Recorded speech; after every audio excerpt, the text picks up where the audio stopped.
will come to order. Thank you for our 8 witnesses today. Senator Scott, thank you for your work on this. The 8 bank CEOs appearing before us today lead the biggest global systemically important banks in the United States of America. Your banks hold nearly $15 trillion in assets, manage trillions of dollars of investments and retirement accounts, fund the biggest companies in our country. You hold nearly half the nation's deposits, more than $80 trillion in client assets. Your banks touch almost every aspect of our financial system in working Americans' money, even if they are not your customers.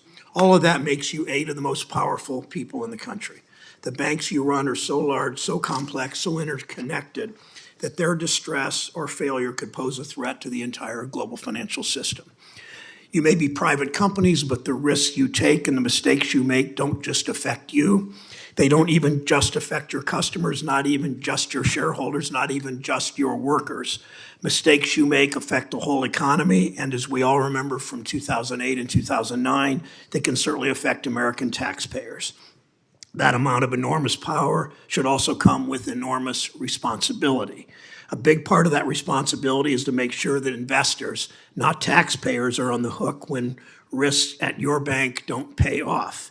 That's why we need strong capital requirements at the biggest banks. Because of this committee, we finally have financial watchdogs in place who are now serious about the need for these protections. Common sense rules to ensure that banks can withstand losses from the riskiest financial shenanigans that create no value to the real economy. These rules protect against risky trading and derivative activities on Wall Street, the same activities that led to the 2008 financial crisis. They would close a loophole that allowed banks like SVB to hide behind an accounting fiction that lowered capital requirements and contributed to its failure. And anyone who had any doubt about whether Wall Street could be trusted to use its power responsibly need only look at the current lobbying fight on this. If you've watched the local news in Washington, if you've waited at a bus stop in Washington, if you've flown out of Washington National Airport, you've probably seen ads urging people to stop Basel Endgame. The 8 of you surely know your audience. And you haven't stopped there. You've even gone national in that campaign, pouring money into ads for Sunday Night Football. It's a campaign waged by your lobbyists to prevent financial watchdogs from putting in place these stronger capital requirements to protect our banking system and our economy. Listening to these ads, you hear all kinds of claims about how stronger rules will raise the cost of mortgages and stop small business from making loans. Wall Street banks are actually saying that cracking down on them will, quote, hurt working families. Really? You're going to say that cracking down on Wall Street is going to hurt working families? You're really going to claim that? The economic devastation of 2008 is what hurt working families. The uncertainty and the turmoil from the failure of Silicon Valley Bank hurt working families. When small businesses with their employees in Ohio and Utah and Minnesota and California and Rhode Island and Montana and South Carolina across the country didn't know if they could get access to their money and make payroll. And of course, the claims in this ad campaign simply are not true. Your game too often is to try to confuse people. Most Americans think of a bank's capital, if you force people to think about it at all, most Americans think of a bank's capital as money stashed away in a vault somewhere. But that's not what it means. You all know that. Capital is just a way to fund loans and investments and risky activities in a way that can absorb losses if things go south. It means shareholders and investors are on the hook, not taxpayers. And what those glossy ads don't tell you is that your banks have been reducing your lending to small businesses and veterans and home buyers for years now, long before the new capital requirements were proposed. Remember that. These are proposals at this point. They haven't even been implemented. Be clear, absolutely nothing in these rules would stop your banks from making loans to working families, to veterans, to homeowners, to small businesses. Absolutely nothing. The reason banks might make fewer of these good loans in the future is the same reason we've been seeing less and less productive banking activity for years. It doesn't make your banks as much money as the risky stuff. You know that. We all know that. You'd rather fund risky trading and derivatives bets than boring bread and butter small business lending. So even with this rule, you can still lend to small businesses and homeowners. You just might not increase your profits quarter over quarter by quite as much as you increased them last year. But I think most Americans would agree that that's a fair trade-off for society. More small business lending, more first-time home buyers, less chance of taxpayer bank bailouts. In exchange, maybe smaller executive bonuses and a teeny tiny bit less profit for multi-trillion-dollar Wall Street banks. We know the banking industry doesn't give up without a well-funded fight. Wall Street pours money into high-priced lobbyists to fight any effort to put the most basic guard rules on your ability to do whatever you want. What your banks want is to maximize quarterly profits. We understand that. The cost of everything and everyone else be damned. We've seen over and over what a problem that is and the harm that the current system does in places like Ohio. Earlier this year, when I first heard about SVB's collapse, my mind immediately went to another crisis in my state in East Palestine, Ohio, the place where the train derailment happened and affected dramatically a community in my state. They have one thing in common. Corporate lobbyists for years push for weaker rules, less oversight. Companies cut costs. They don't care about safety if it gets in the way of increasing profits. Working people, always working people pay the price. That's why people hate Wall Street. That's why people hate Washington, because these lobbying campaigns that you've engaged in usually work. We see it over and over. We saw it during the fight to pass Dodd-Frank after the financial crisis. Many of us remember the quote from an industry lobbyist after the president signed Dodd-Frank. Now it's halftime. This time Wall Street was true to its word. The executives whose banks failed this spring had lobbied for watered-down rules to make it easier to chase profits at all costs. They knew risks were building at their banks, but they chose to ignore those risks because it meant a bigger payout for executives at the top. So we should be concerned when the executives of even bigger banks are doing the same thing against capital requirements. Working Americans are tired of arrogant executives gambling with other people's money, then riding off in the sunset without any consequences. That's why we need to pass the Bipartisan Recoup Act. Thank you, Senator Scott, for your work on that, to hold failed bank executives accountable for driving their banks into the ground. It's why we need strong capital rules. Before your protest, I know, of course, that it wasn't your banks, the 8 of you, that failed. But after those failures earlier this year, we were reminded about how fragile our banking system could be, and as a result, your banks only got even more powerful. So it's fair to take stock of how you're using that power. I appreciate the long overdue increases in wages and benefits for many of your frontline employees. Thank you for that. At least one of your banks has made real efforts to get rid of overdraft fees. Thank you for that. But your banks need to do far better when it comes to meeting customers where they are in recognizing their dignity of work, your employees and your customers. You should be cutting prices for consumers, increasing opportunities for your employees, increasing diversity with your executive ranks, supporting your workers' efforts if they so choose to unionize. And you should stop pouring money into lobbying against efforts to protect taxpayers who in the end subsidize your entire industry. The reason for this hearing every year is to hold the biggest banks accountable to the American public. I thanked each of you for being here a moment ago personally. I appreciate you're all coming together for this hearing. We want to hear from you. What will you do to support workers, to invest in the real economy, to finally put Wall Street to work for Main Street? Senator Scott. Thank you, Chairman. And thank you to a very long list of CEOs who've come to talk with us about how the impacts of our regulatory environment will impact everyday consumers. And I hope that you all, some of the things I will say will be redundant because some of it's unprepared based on what the chairman just said, but I hope you all will really answer the question. Nothing in these proposals will stop your banks from lending to small businesses or first-time home buyers. Because if the proposals, Basel III endgame, who in America knows what Basel III endgame really is? Let's translate that for the average American sitting at home watching this because they have nothing else on TV to watch. It is simply requiring more capital on the sidelines, which then means fewer dollars to lend to small businesses, first-time home buyers, car loans. So the actual impact of a higher regulatory standard is fewer dollars to lend to Americans who need desperately to be engaged in the process of achieving the American dream that is typically defined by having access to capital. Oh, if you work really hard and keep your life in order, you can have a good, quality, middle-class life. But if you want to actually experience wealth in America, you have to experience the benefits of profit or equity. Equity comes from having capital. Having capital typically means you either have it because you were born with it, or you have access to it because you have an idea or a vision that will make your community or this nation better. When that happens, you go to a lending facility, call a bank or outside the market, and you find that capital that allows you to start your business. And as you start your business and it appreciates, it creates a profit, and that profit allows you to experience the upper echelon of the American dream. If you have a home, you look at the differences between African Americans and majority population and net worth, tenfold difference.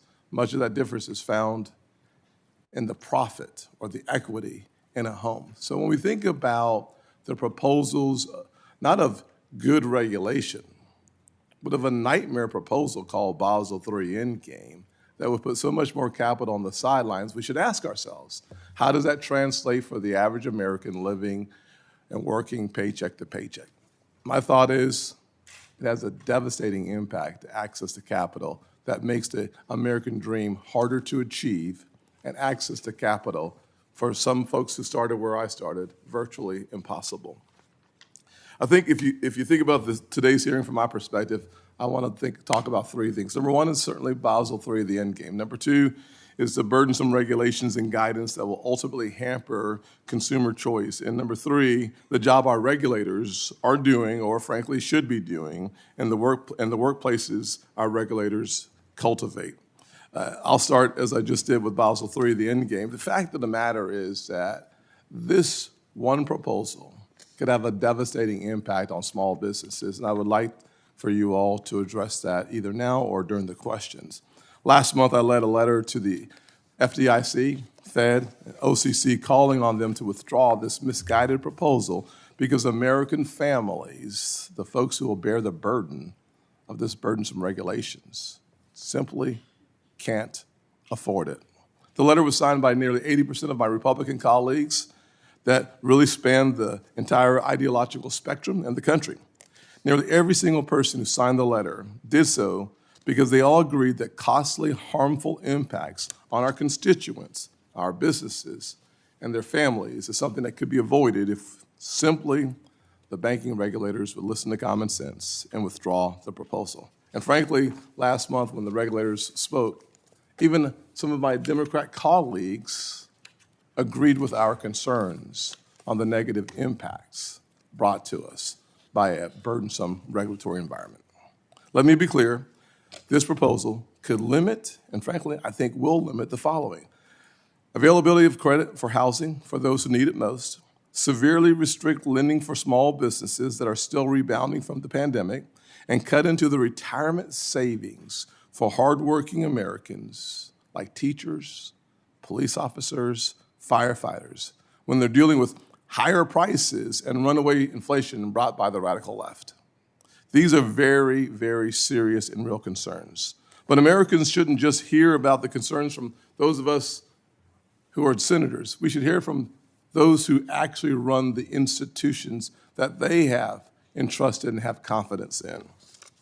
As a former business owner myself, I believe that you all, as the day-to-day operators of these businesses, not elected officials, have a better sense of what the communities are facing and the challenges brought upon the communities by these higher standards.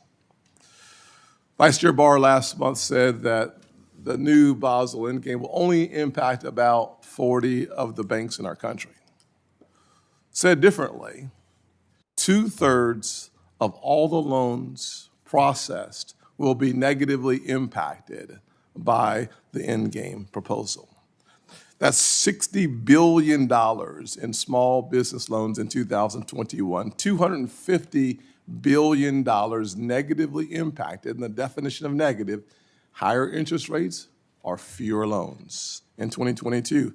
In my home state of South Carolina, that translates into $550 million of small businesses having higher interest rates or fewer loans, and $3 billion in 2022 in home mortgage originations. If regulations continue to increase the costs of providing a loan, I fear that banks will decrease lending, not only in my home state, but across the country. Decreased lending means increased financial hardship, and increased financial hardship means a reduction in opportunity. That's my ultimate concern, reducing opportunity for everyday Americans. At the end of the day, these consequences will create a ceiling for low-income Americans, and it won't be a ceiling made of glass. Instead, it will be made of concrete. We simply can't let that happen. The second item I want to discuss with you all today concerns the onslaught of rules and proposals targeting your institutions and the banking system writ large. For instance, in recent months, we've seen proposals or final rules all the way from climate risk management to the Community Reinvestment Act. None of these proposals exist in a vacuum, and it is vital that this committee hear from each of you about the overall impact on the health of our economy. In particular, I'm deeply concerned by the continued partisan attempts of this administration to advance their climate goals by any means possible, including through our banking system with the recent climate risk management guidance. Banks have been considering weather risks for decades, and you should. It's called common sense. And it remains incumbent upon each of you to base your lending decisions on risks you can reasonably assess, like weather or credit risk, not, however, perceived political, rhetorical, or reputational risk. Beyond the explicit cost of these proposals, which ultimately are passed on to consumers, I fear that the only real accomplishments of the regulators will be to push more activity outside of the regulated financial system where we have less insight into the impacts on consumers. And finally, number three, we must emphasize and turn our attention to the performance of our regulators and their core mission, the supervision of your banks and the stability of our financial economy. This past spring, we saw the failures of several banks, which shook consumer confidence.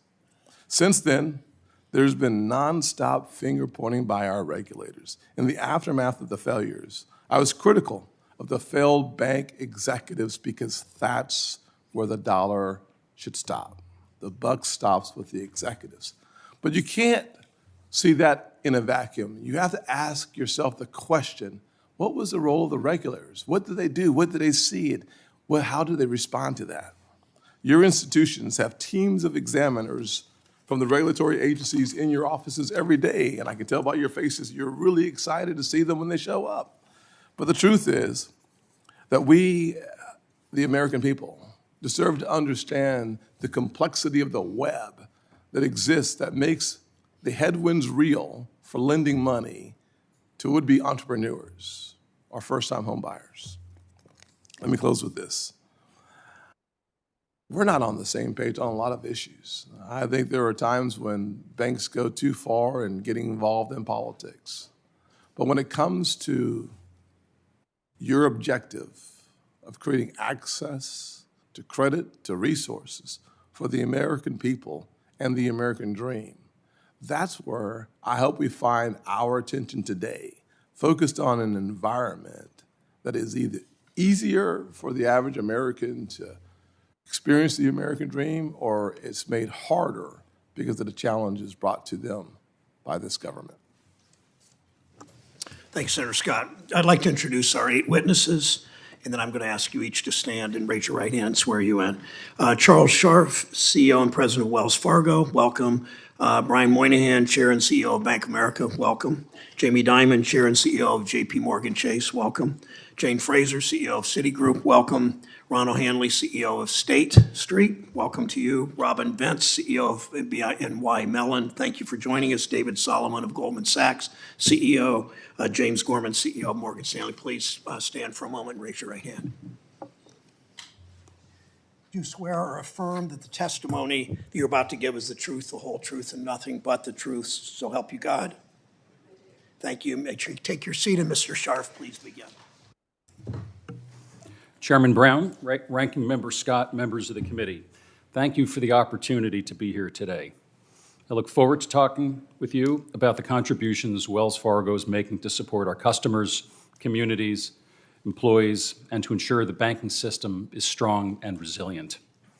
In March of this year, we all saw the failure of several banks rapidly create instability in certain parts of the banking sector. Though the causes were specific to the institutions that failed, markets became concerned that the issues were broader. In response, Wells Fargo, along with other banks here today, stood as a source of strength and stability. The strength of our institution allowed us to lend support to a smaller bank in a time of need. These actions helped stabilize the banking system, ease consumer concerns, and keep a challenge from becoming a much broader crisis. I'm proud of the role we were able to play. Wells Fargo's strength comes from a strong financial profile, disciplined financial risk management, and a commitment to run our business with high standards. Our top priority continues to be building and running a well-controlled company. Over the past 4 years, we have simplified our business model and have exited or downsized several businesses. We are primarily a U.S. domestic bank, and we do not have many complexities that running large-scale international businesses brings. Our legal entity structure and physical footprint are far simpler than many of our competitors. Approximately 90% of our revenues come from the United States. We proudly serve 1 in 3 U.S. households and more than 10% of small businesses in the U.S. We are a leading middle-market banking provider here. We maintain one of the largest branch networks in the nation, and we have more rural branches than any other large bank. Nearly 30% of our branches are in low or moderate income census tracts. We are constantly improving how we serve our customers in our communities. We're investing in our branches, we're building digital capabilities to complement our physical presence, and we are investing in the products we offer to our customers. Since 2019, we have taken numerous steps to reduce and simplify fees, which as of year-end 22 have resulted in average consumer deposit account paying approximately 25% less in fees per year. We give customers the choice of an account that offers overdraft protection or one that is not subject to overdraft fees. We eliminated non-sufficient fund fees and transfer fees for customers enrolled in overdraft protection. We introduced early payday, which makes eligible direct deposits available up to 2 days early. Extra Day Grace, which gives eligible customers an additional business day to make deposits to avoid overdraft fees. And Flex Loan, a new digital-only small dollar loan. I'm also proud of the role we play in our communities, where we seek to have broad impact. Last year, people who work at Wells Fargo contributed over 700,000 hours of volunteer service. I've spoken in the past of our decision to take the $420 million in fees we received from administering the PPP program and donating them through local partners to small businesses in need. Through the first half of 2023, these funds have helped support more than 203,000 small businesses, the majority of them diverse-owned, and helped preserve or create nearly 254,000 jobs. Finally, we believe our employees are our greatest asset. We invest in them and we listen to them. Since 2019, we have increased wages for U.S. hourly employees by nearly 20% and increased the average pay rate for tellers by 34%. In 2022, we increased the minimum base pay for more than 40,000 employees, and we invested an additional $200 million in employee development. We have several ways for employees to share ideas or voice concerns. Their voice matters. We take their feedback seriously, and we act on their comments. For example, in our consumer bank, approximately 4,000 improvement ideas that our employees have submitted this year have been implemented or are in the process for future implementation. Engaging directly with our employees in this way is critical to improving the work experience at Wells Fargo. I want to close by thanking our employees. Their dedication is unmatched. I'm thankful for all that they do, and I remain committed to leading Wells Fargo to being one of the most respected financial institutions in the country. Thank you, and I welcome your questions. Thank you, Mr. Moynihan. Welcome. Chairman Brown, Ranking Member Scott, and distinguished members of the committee, good morning. I'm here once again to proudly represent my 212,000 plus Bank of America teammates. Today, I'll provide an update from last year and how we deliver responsible growth for our clients, our teammates, our communities, and shareholders every day. Responsible growth continues to deliver strong results during times of relative calm, as well as during challenging environments like we experienced earlier this year. We saw market turbulence as a limited number of financial institutions faced challenges due to their unique business models. Bank of America, as we did during the pandemic, along with my colleague companies, served as a source of strength and stability for our industry and for our customers during these times. And we did this all while continuing to strengthen our balance sheet. As a G-SIB, we are subject to the highest capital and liquidity requirements, and all of our metrics exceed those requirements. And while we have declared that we have the capital today to meet the proposed new capital rules, we remind you that in recent years, including this one, have shown just how important it is to have these institutions be able to position their balance sheets to help customers and clients in times of stress. That's why we continue to play an active role to help inform the future of this industry, including comments on the proposed Basel III capital rule. We believe the capital accumulated by the industry should continue to serve the customers in America's economy, not be subject to regulatory capture by a theoretical model. The $30 billion in excess today at Bank of America should be used to grow the U.S. economy, to support the business plan of small businesses and medium-sized businesses, to help consumers buy a home and recognize the American dream. And now for a few specific examples of progress on responsible growth. At Bank of America, we serve 60 million American consumers, 11 million small business clients, and tens of thousands of commercial clients. We continue to focus on delivering expert network and guidance across our high-touch physical network. We ended the year with 3,900 financial centers and 15,500 ATMs. We opened 58 new financial centers last year and renovated 784 more of them. In addition to these branches, we have tens of thousands of teammates in serving over 100 local markets around the country. Over the next 4 years, we're expanding to Omaha, Louisville, Boise, Birmingham, Madison, New Orleans, Milwaukee, Dayton, and Huntsville. This will enable us to bring our full range of services and solutions to better serve clients and help drive local community growth and development. We also deployed our strength to low and moderate income customers, including approximately $9 billion in LMI loans to small businesses in 2022. In addition, we provided nearly $8 billion in debt and equity financing, creating more than 10,000 units of affordable housing. And we've committed $15 billion to our affordable home ownership program. That will help 60,000 American families purchase a home to ensure the American dream. Over the last few years, we've also invested in 24 minority deposit institutions. We have $2 billion outstanding to CDFIs. We've helped seed more than 150 private equity funds run by women and diverse private equity entrepreneurs. Our clients also continue to look to us to help them achieve a transition to a secure, low-carbon economy. With tens of trillions of dollars in investment needed over the next 30 years, this transition creates significant opportunities for our clients and for our company. This transition has to be led by the private sector, or it simply is not going to happen. Within our company, we continue to invest in our teammates' physical, emotional, and financial health. This includes taking steps to continue to move to our $25 U.S. minimum wage hourly wage pledge, which we increased to $23 in October. And for the 12th year in a row, U.S. teammates earning less than $50,000 annually will not see any increase in medical premiums. For the 6th year in a row, our teammates receive special sharing success bonus, generating equity ownership to over 200,000 teammates. We're a great place to work, as recognized by external parties and by our teammates. Our employee satisfaction scores remain at all-time highs, and our turnover rate is approaching an all-time low. Responsible growth also means supporting the communities where we live and work. In 2022, we made $360 million in philanthropic investments. Our teammates reported nearly 2 million volunteer hours for the year. We also create opportunity in our communities through employment. We're in the second leg of a 10,000 teammate hiring. That's 20,000 total from low and moderate income communities to work in our company. Similarly, we've hired over 15,000 veterans in the last 8 years. And importantly, responsible growth delivers for our shareholders. We have delivered strong earnings and strong returns. We continue to increase our common dividend, and we continue to return capital to shareholders. This is driving responsible growth. This is American capitalism at work. Thank you. Thank you, Mr. Moynihan. Mr. Diamond, welcome. Thank you. Chairman Brown, Ranking Member Scott, and members of the committee, I appreciate the opportunity to talk about J.P. Morgan Chase and the role of America's largest banks in supporting our economy. The United States has the best financial system in the world, where retail banks, investment banks, asset managers, investors, hedge funds, and non-banks serve the American economy. The country benefits from thousands of banks and credit unions of all sizes, covering all corners of our country. I'm very proud of this company and of the more than 300,000 employees worldwide.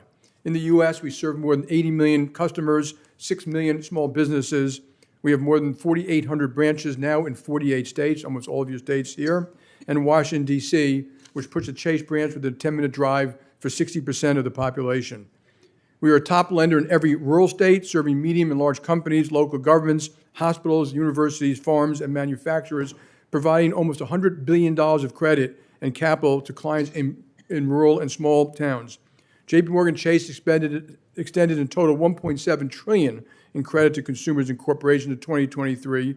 We move $10 trillion around the world every day in 120 currencies and 160 countries daily, and we safeguard more than $29 trillion in assets. The country benefits from thousands of banks and credit unions of all sizes serving all corners, and we must acknowledge that there are some things that can only be done by large and complex banks, things that are essential to a thriving U.S. economy and American competitiveness. While we are a large Main Street bank, large banks in this panel serve Americans' interests overseas. We bank America's largest multinational corporations around the world. We bank other banks and financial institutions, such as mortgage finance companies, insurance companies, the World Bank, IMF, community banks, MDIs, CDFIs. Large American banks support the deepest, transparent, and most liquid capital markets in the world. We underwrite large and complex municipal bonds, which provide governments financing for roads, bridges, schools, hospitals, and airports. And we help Americans and small businesses manage their money and finance their dreams. Our collective work is important in good times, but essential in troubled times. In good times, large banks help America save, invest, and grow. We underwrite stocks and bonds to create investments for retirees and other savers and raise money for companies, fueling job creation and new business development. As guardians of the financial system, we support our government and national security to combat financial crimes and to carry out complex operations. We are a force for good for the country, its citizens, and the global economy. In troubled time, large banks provide market stability to protect customers and employees alike. As demonstrated recently during the spring 2023 regional bank turmoil, large banks stepped in to provide market liquidity, which protected consumers, retirement savers, and employers. During COVID, we also saw America's large banks provide significant support, extending tens of billions of dollars of credit and capital to struggling large and small businesses, local governments, universities, and hospitals at a time when they needed it the most. Banks waived hundreds of millions of dollars in fees and postponed loan payments for customers struggling to make ends meet. Despite zero evidence that U.S. banks are undercapitalized today, the proposed Basel III Endgame rule, 10 years in the making, shockingly, if enacted, would increase capital requirements by about 25% for the largest banks. None of these proposed changes, by the way, would have effectively prevented the Silicon Valley Bank failure. The rule would have predictable and harmful outcomes to the economy, markets, business of all sizes, and American households in ways the Federal Reserve has not studied, contemplated, or shared. Mortgages and small business loans would be more expensive and harder to access, particularly for low to moderate income borrowers, as costs for originating and securitizing loans rise. Savings for retirement or college will yield lower returns as costs rise for asset managers, money market funds, and pension funds. Government infrastructure projects will become more expensive as capital requirements for market activities will more than double, translating to higher costs to build hospitals, bridges, and roads.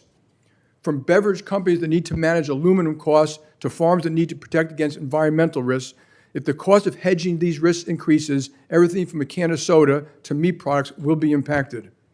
Ironically, a proposal meant to mitigate risk will actually increase risk. This rule will result in an increased shift away from regulated markets to less regulated markets, which was not also studied, by the way, and this activity will be out of the sight of regulators unable to see the next crisis brewing. I fear that the proposed now, study later is becoming a troublesome new theme in Washington. There have been a number of consumer-focused products, caps and late fees or interest rates, cuts to debit interchange, to name a few, where virtually no economic analysis has been performed to determine the individual or collective impact of these rules in consumers, small businesses, lower-income families, markets, or the economy. The debate should not always be about more or less regulation, about the right regulations to keep America's banking system the best in the world. I urge lawmakers and regulators to be thoughtful about the effect of arbitrary and unstudied regulatory proposals and their cumulative impact on the economy. Good regulations and good regulators are critical to maintain the strength of our banking system. Our nation should give thanks to Chairman Powell and Secretary Yellen for the tremendous work through some complicated economic times, including their work on sanctions following Russia's invasion of Ukraine and the steps they took during the regional bank turmoil this spring. These are excellent examples of how regulators working with the industry, collaboratively, sharing information transparently, can protect the financial system and the country. To close, I'd like to speak to my 300,000 employees, and actually maybe all bank employees around the world, about how I am proud of everything they do every day in hundreds of communities around the world, serving consumers, businesses, large and small, farms, cities, schools, states, hospitals, around the clock, 24/7. Thank you very much for the great things you do for this country. Thank you, Mr. Dunn. Ms. Fraser, welcome. Chairman Brown, Ranking Member Scott, and esteemed members of the committee, thank you for the opportunity to speak to you this morning. As CEO, I have the opportunity to lead a 211-year-old institution that supports clients in nearly 160 markets around the world, and we have 240,000 employees, of whom I could not be more proud to lead and more grateful to. Through decades of geopolitical shifts and technological advances, we have seen how the US banking system is truly unmatched. The isolated bank failures of the spring may have tested the confidence of our people in our industry, but I am proud of how our industry, including my peers sitting around me today, how we came together and worked with the government to affirm the underlying strength and stability of the system. As we chart a path forward, we need to make sure we don't inadvertently upend the very system and unique system that we have. Our financial system is the envy of others because it is underpinned by the most competitive banking system and the deepest capital markets. We're home to banks of all sizes, each with an important role to play. Collectively, our banks serve as the engines of growth, supporting businesses and households and promoting access to financial services in hard-to-reach communities. For American multinationals, global banks such as ours offer the size and scale to help them compete overseas without having to rely on foreign banks. We finance supply chains and partner with Americans' top companies to bring products and services to American consumers at affordable prices. We use our robust balance sheets to fund transformational projects. Last year alone, Citi worked with state and local governments to raise or finance nearly $31 billion in infrastructure investment. That included financing 35,000 affordable housing units across 32 states. That's our 13th year as the country's #1 affordable housing lender. And in addition, we provide a variety of products to drive financial inclusion and work with CDFIs and MDIs to reach the underserved. As a proud participant of the OCC's Project Reach, we are co-leading the work stream that's focused on strengthening MDIs.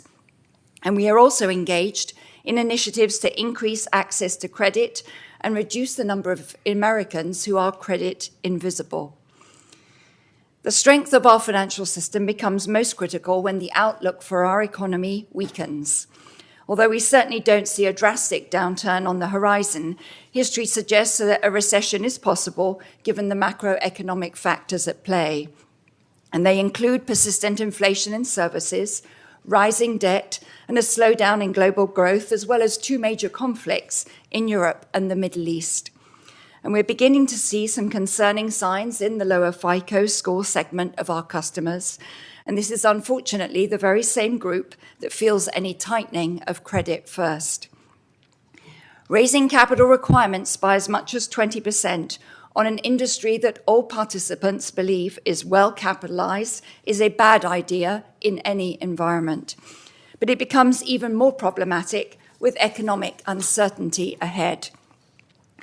Almost every element of the Basel III Endgame proposal would make lending and other financial activities more expensive, especially for smaller companies and consumers. The most likely result of increasing the cost of banks to offer a variety of products is that it would move more activity into the less regulated non-bank sector. which carries its own risk for consumers and the stability of the financial system. It would also diminish our industry's ability to compete internationally, especially with our European counterparts. I raise these concerns as I know we all share the same goal, that is of maintaining a strong and competitive banking system that supports a resilient economy. Thank you, and I look forward to answering your questions later today. Thank you, Ms. Fraser. Mr. O'Hanley, welcome. Chairman Brown, Ranking Member Scott, and members of the committee, good morning. I am proud to serve as State Street's chairman and CEO. To start, I want to be clear on what State Street is not. We are not a consumer bank, a commercial bank, a mortgage bank, or an investment bank. We do not serve individual customers directly, and we have no retail branches. What we are is highly focused on two lines of business: investment servicing and investment management. Our investment servicing business, which includes custody and related services, enables our clients to invest and execute transactions daily in markets across the globe in a safe and efficient manner. Our investment management division is a pioneer in indexing and quantitative investing, creator of many of the world's first ETFs and the world's fourth largest asset manager. Our low-cost, diversified investment products are the building blocks of savings and investments around the world. Both business lines have the same corporate purpose: to create better investment outcomes for the world's institutional investors and the people they serve. Our direct clients are institutions across the globe: pension funds, mutual funds, central banks, sovereign wealth funds, endowments, foundations, and insurance companies, holders of assets for the benefits of individuals, such as retirees, savers, or students. I would like to focus a bit today on my very strong view of the value and importance of custody banks. Quite simply, strong, effective custody combined with innovation in the asset management industry is the backbone of our democratized capital market, providing investors access in a secure and cost-effective manner to the investment products they need to meet retirement and other financial goals. The safekeeping custody banks provide ensures investor assets are held and accounted for where and how they should be. This has not always been the case. From the collapse of investment trusts in the 1930s, to the failure of the Studebaker Pension Fund in 1963, to the misappropriation of the Mirror Group Pension Fund prior to Robert Maxwell's death in 1991, to the Madoff scandal uncovered in the late aughts, investors are put at risk when there is no proper custody of assets. In contrast, proper custody regulation, such as the Investment Company Act of 1940 and ERISA, coupled with the enormous investments in technology by today's custody banks, has produced a modern-time near-perfect track record of safekeeping assets. The recent events around FTX, which did not use bank custodians, demonstrate that more remains to be done to protect investors' assets and the financial system. In the emerging digital finance space, a comprehensive, effective regulatory framework is not yet in place, and the consequences are clear. State Street is subject to the highest level of regulation and supervision. We are well capitalized, both stressed and unstressed. Our balance sheet is conservatively positioned to deliver liquidity when our clients need it. We are subject to extensive resolution and recovery plans. We are a proven source of stability for capital markets and our customers in times of stress. Despite the challenges of COVID and the banking stress earlier this year, the 8 GSIB banks before you have done their jobs exceedingly well, partnering with regulators during COVID and the SVB First Republic crises, and providing stability to our financial system. I am proud of State Street's strong performance over these stressful periods. Looking forward, the geopolitical environment is complex and unpredictable. The U.S. and the global economic recovery is uncertain as we all navigate higher interest rates and debt levels. And the financial services regulatory environment in the U.S. is in flux, in many cases with unclear goals. From a State Street perspective, I am concerned with the U.S. banking regulator's capital proposal, which I fear could negatively impact the U.S. economy by limiting bank credit extension and impairing the ability of U.S. banks like State Street to continue to provide high-quality custody and asset management services. I am also concerned by the SEC's proposed safekeeping rule, which, with no clear rationale, challenges some of the foundational elements of custody banking and, in effect, destroys the low-cost, near-perfect service now provided to investors. I hope these proposals can be adjusted for if they not, they create risk of negative economic, market, and individual outcomes going forward. I am very proud of our company, our diverse workforce, and the role we play in the financial system. State Street and the other G-SIB banks here are the most well-capitalized and technologically advanced financial services firms in the world. They are essential to America's competitiveness and prosperity. I look forward to our dialogue today. Thank you, Mr. Hanley. Mr. Vince, welcome. Good morning, Chair Brown, Ranking Member Scott, and members of the committee. I've had the honor of serving as the CEO of BNY Mellon for just over a year. I take this responsibility very seriously. As a company, we work for a strong, competitive banking system that serves customers and communities, supports the economy, and preserves U.S. economic leadership. My appreciation for this role has only grown as I get to know our history, our clients, our people, and our culture. Let me start with who we are.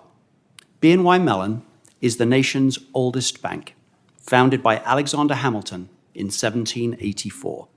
Today, we are a global financial services company with 50,000 employees. Our client base is varied, ranging from governments and pension funds to corporations and financial firms. These clients all have different needs and roles in the economy, and we provide the services to put their money to work, keeping it safe, moving it, and managing it. While we're proud of our history and our leading market positions, we do not take them for granted. They are constant reminders to earn trust and to plan for the long term. We know that our economy will face challenges. It's not a matter of if, but when and for how long. It's critical that we are prepared to operate through these different conditions, being prepared to prevent, respond, and recover. This is what we mean by resiliency. It's a basic concept and a shared goal amongst our clients, regulators, and other stakeholders. And it's embedded in our strategy. One part of being prepared is financial resiliency, having enough capital and liquidity to weather unexpected market stress. We have a strong track record, and customers consistently look to us as a dependable provider during market disruptions. We aim to manage our balance sheet conservatively, with a high proportion of cash and high-quality liquid assets to adjust for changing market conditions. Another part of being prepared is operational resiliency, having the technology, the people, the processes in place to respond to events that could disrupt operations. I'm very proud of the hard work that our teams have put in to keep markets running smoothly, all through record volatility and volumes during the pandemic, wars, and market stresses. This work happens behind the scenes, and I want to commend our people who've made this happen. We have a long legacy of firsts as a company to solve problems and help move the country forward. We provided the first loan to the United States, and we were the first stock listed on the New York Stock Exchange. These actions, taken for granted today, were financial innovations at the time. But we cannot be complacent. Markets are uncertain. We must adapt to new needs and address new risks as we plan and prepare for the future. U.S. leadership on technology, including on cyber, distributed ledger technology, and artificial intelligence, is important for our economy. This will require diligence and innovation by the public and private sectors to address them in a responsible way. Finally, I'd like to close with an emphasis on our more than 50,000 employees who do the hard work to keep our company and global markets running. Our goal at BNY Mellon is to drive a spirit of ownership, shared responsibility, and mutual success. Equity ownership in our company is an important part of this, and I'm particularly proud of our BK Shares program to grant equity to employees who otherwise would not have received stock. This program has benefited more than 45,000 employees and allowed many of them to become first-time participants in the capital markets that they help to serve. This is just one example of our culture and commitment to invest in our people and our company's long-term success. Thank you for your time, and I'm happy to answer any questions that you may have. Thank you, Mr. Vince. Mr. Solomon, welcome. Thank you, Chairman Brown, Ranking Member Scott, members of the committee. Thank you for giving me the opportunity to testify. I am proud to serve as the chairman and CEO of Goldman Sachs and lead our incredibly talented team of 45,000 people around the world as they work tirelessly to serve our clients. Goldman Sachs has a deep history spanning over 150 years as a global leader in investment banking, securities, trading, and investment management. Our size, global reach, and capabilities allows us to provide tailored services and products aiding institutions, businesses of all size, and individuals in achieving their financial goals. We sit at the center of the U.S. capital markets, which forms the bedrock of our financial system and helps drive America's innovation. In fact, 75% of financing for U.S. businesses and state and local governments is conducted through our capital markets. A core component of our firm lies in the talent and expertise of our people and their commitment to advising our clients on buying and selling businesses, raising capital, and managing risks. In particular, Goldman Sachs serves as a crucial risk advisor to help businesses of all sizes navigate through challenges and financial risks that range from currency fluctuations and commodity price volatility to interest rate risks and various forms of credit risk. In addition, we finance infrastructure projects for local governments to invest in schools, hospitals, and roads. We also invest on behalf of our clients so that jobs can be created, retirement savings can grow, and economies can expand. We are able to facilitate all these activities because of the strength and resiliency of our balance sheet. In fact, since 2007, Goldman Sachs capital has nearly tripled, our liquidity has increased more than 5 times, and our leverage has decreased by half. In addition, the Federal Reserve stress tests have consistently confirmed that all of us here have sufficient capital to withstand a severe global recession. As an example, the scenario has included a 50% decline in equity prices within a year, in addition to separate global market shock that also features dramatic instantaneous declines in equity prices. You have the finest and most innovative financial institutions in the world represented here today, and we all served as a source of strength to the economy throughout the pandemic, the Ukraine war, and regional bank failures. Federal Reserve Chairman Powell, Treasury Secretary Yellen, and many other government officials of both political parties across 3 administrations have repeatedly stated that the largest banks are strong and well capitalized. In the wake of significant interest rate hikes, I believe the U.S. economy has proven to be more resilient than expected, and the chances of a recession have decreased, although there are many reasons to remain vigilant. We are seeing a further tightening of financial conditions. The U.S. structural debt continues to grow and become more expensive to finance, and the geopolitical stresses associated with Ukraine, China, and the Middle East could impact economic growth and stability around the world. Against this backdrop, one headwind to U.S. economic recovery is the finalization of the new capital rules referred to as Basel III Endgame. These rules were conceived to create a common set of international capital standards without raising the aggregate amount of capital. However, the U.S. proposal does exactly the opposite. It's significantly more stringent than any other jurisdiction and would increase our capital requirements by about 25%.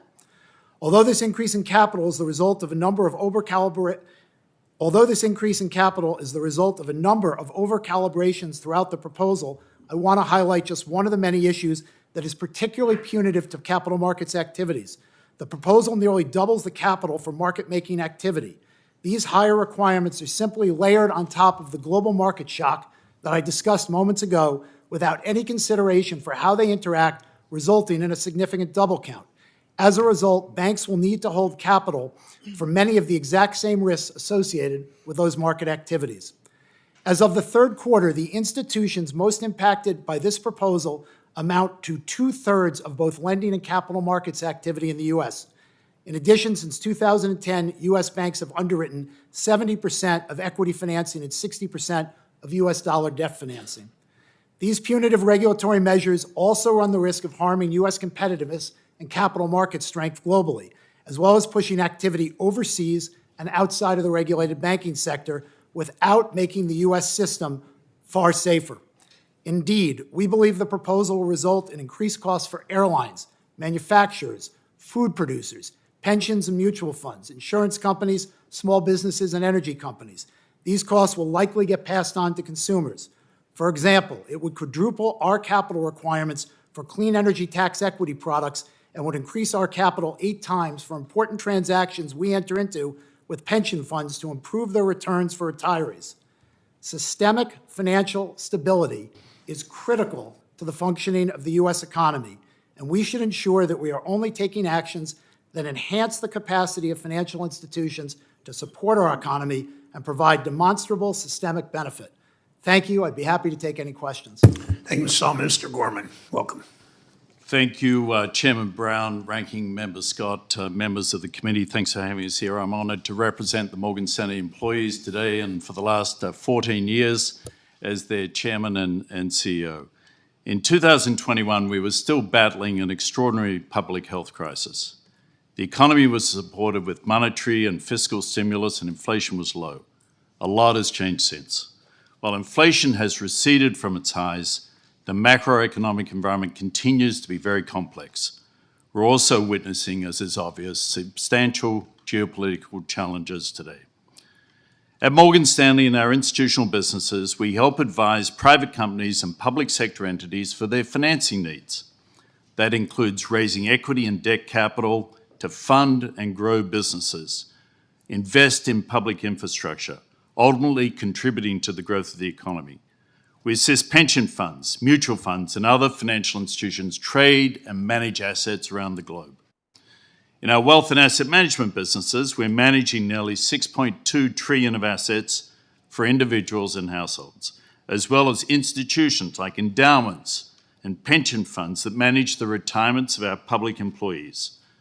For millions of US households, our services help families save money for retirement and for college and for a mortgage to build home ownership. The US banking system remains strong and is the envy of the world. It is an extraordinary asset for our country. Nowhere, not China, not Europe, not South America, not the UK, not the rest of Asia, has a system remotely having these kinds of strengths. Large US banks have undergone a dramatic change in their capital and liquidity profile since the financial crisis of 15 years ago, when the US government, acted decisively and quickly in implementing the Dodd-Frank and CCAR reforms. As we saw earlier this year, there was a crisis among some regional banks. It was not a banking crisis. It was a crisis of 3 banks. It was in the spring, and it was quickly averted by prompt regulatory action. And with the strength and support from these large banks, we, along with 3 other banks, together provided $30 billion in uninsured deposits to First Republic to assist the regulators so that they could manage its ultimate resolution. It was gratifying, after being part of the problem in the 2008 financial crisis, to have the financial strength and stability to be part of the solution. Current proposals to put additional capital requirements, as you've heard today, on all the largest banks, the so-called Basel III endgame, need to consider the full impact of the US economy and what it will mean for US small business and consumers. Regulations are only effective when they find that balance. Blanket increases in capital for the large US banks who already undergo annual rigorous stress testing are required to maintain specific capital buffers already. Additional increases are wholly unnecessary. It will make credit more expensive, as everybody has said, make it less accessible for consumers and businesses, while harming the competitiveness of this economy, one of the great strengths of the US economy, the banking system. As it stands, the proposal would increase the cost of capital and borrowing across the economy, not just to large and small corporations, but to pensions, municipalities, and endowments. We hope the federal agencies will be open to the changes and reviewing the industry's comments thoughtfully. As a global leader in financial services, we have a responsibility to all the communities we operate. Many of those communities continue to experience social and financial challenges, and we're using our resources to help them. Finally, Mr. Chairman, your letter dated November 6, you asked me to provide additional information on a number of topics, and that's in the attached addendum. Thank you again, Chairman Brown, Ranking Member Scott, members of the committee. We look forward to your questions. Thank you, Mr. Gorman. A productive third quarter for your banks. Your banks, as you like to say, return capital to shareholders in the form of dividends and stock buybacks. During your earnings calls at the end of the third quarter, we heard statements about how you're going to continue to manage your businesses to deliver value to your shareholders. Of course, what we did not hear was any concern that your firms would not be able to meet the anticipated increased capital levels under Basel III Endgame. If I'm mistaken, I would like you to set the record straight for the public and the investors. Do any of you have any reason to believe that your firm would not be able to achieve the increased capital requirements if Basel III was adopted as proposed? Any of you think you cannot you could not achieve the increased capital requirements? Raise your hands if you think you can't. Thank you. I think you've indicated your firms will be able to meet the enhanced capital requirements. It leads me to conclude that the proposed capital standards are not too onerous. Mr. Scharf, American support for unions, as we've discussed, is at a half-century high. Unions help ensure that workers share in a company's success through better pay and better benefits, control over their schedules, greater stability to their personal and professional lives. Workers at 2 Wells Fargo branches will be voting to unionize this month. Dozens of other union organizing drives are in the works. Wells Fargo's recent scandals highlight the pressure that overworked and underpaid workers at short-staffed branches face. One worker said the executives don't have to deal with the consequences of their decisions in a direct sense, but we do. Mr. Scharf, I appreciate your willingness to talk one-on-one about this with me. I remain concerned about unfair labor practices and reports that Wells Fargo is geared up in response to the union campaign. Will you remain neutral as these employees vote to organize? Chairman Brown, I agree with your sentiment about the importance of the workers and our employees. And as you know, we've done a tremendous amount to support them and will continue to do that. And we believe that it's best that we have a direct relationship with those employees, and we do intend to exercise our right to speak with them to make sure that they make an informed decision. Thank you. It was an opportunity to show the American public truly a new day at Wells Fargo. I'm sorry that you failed to show that real change is afoot at your bank.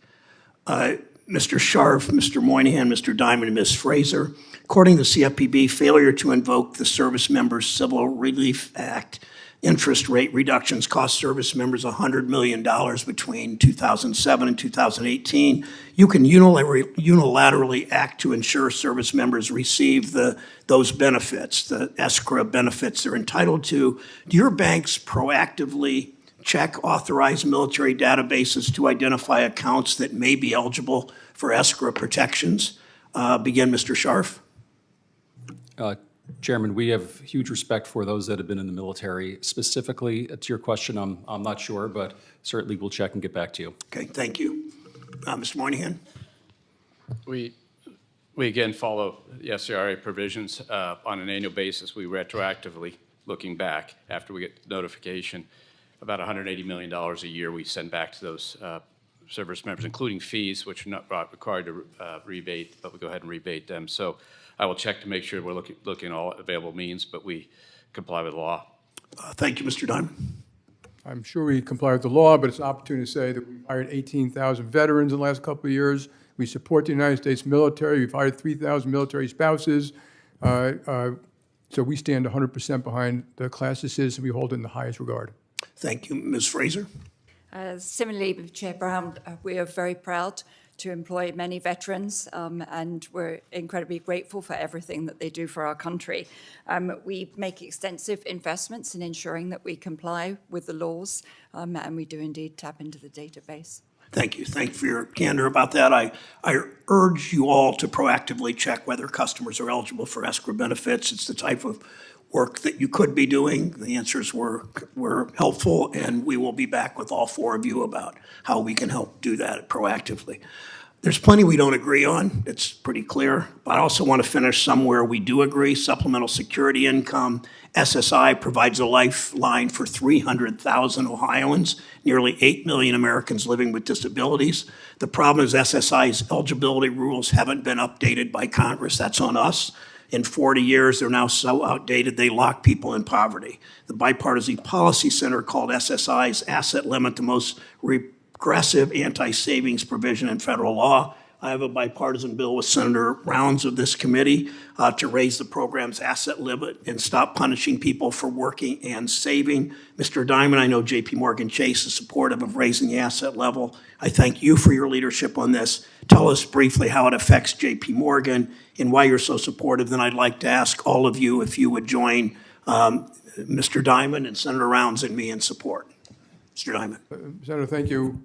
We have employees who don't want us to increase their salary because if it goes over a certain amount, they can't get that benefit, which they're entitled to. Or they can't have assets over $10,000. So this definitely should be fixed. We fully support it and try to be helpful if we can. Thank you. Mr. Scharf, would you agree to support Mr. Diamond's position and mine? It sounds like something that we'd be willing to support, but I'd like to take a look at it. Okay. Mr. Moynihan? Ms. Fraser? Fully and wholeheartedly. Okay. Mr. Hanley? We do support it. Thank you, Mr. Vance. We do support it. Mr. Solomon? We do support it. Mr. Gorman? Yes. Thank you all. Senator Scott. Thank you, Mr. Chairman. Question for the panel. The chairman asked a question about can you achieve the increased capital requirements? My question is, can you achieve the increased capital requirements without negative consequences to the economy and to lending?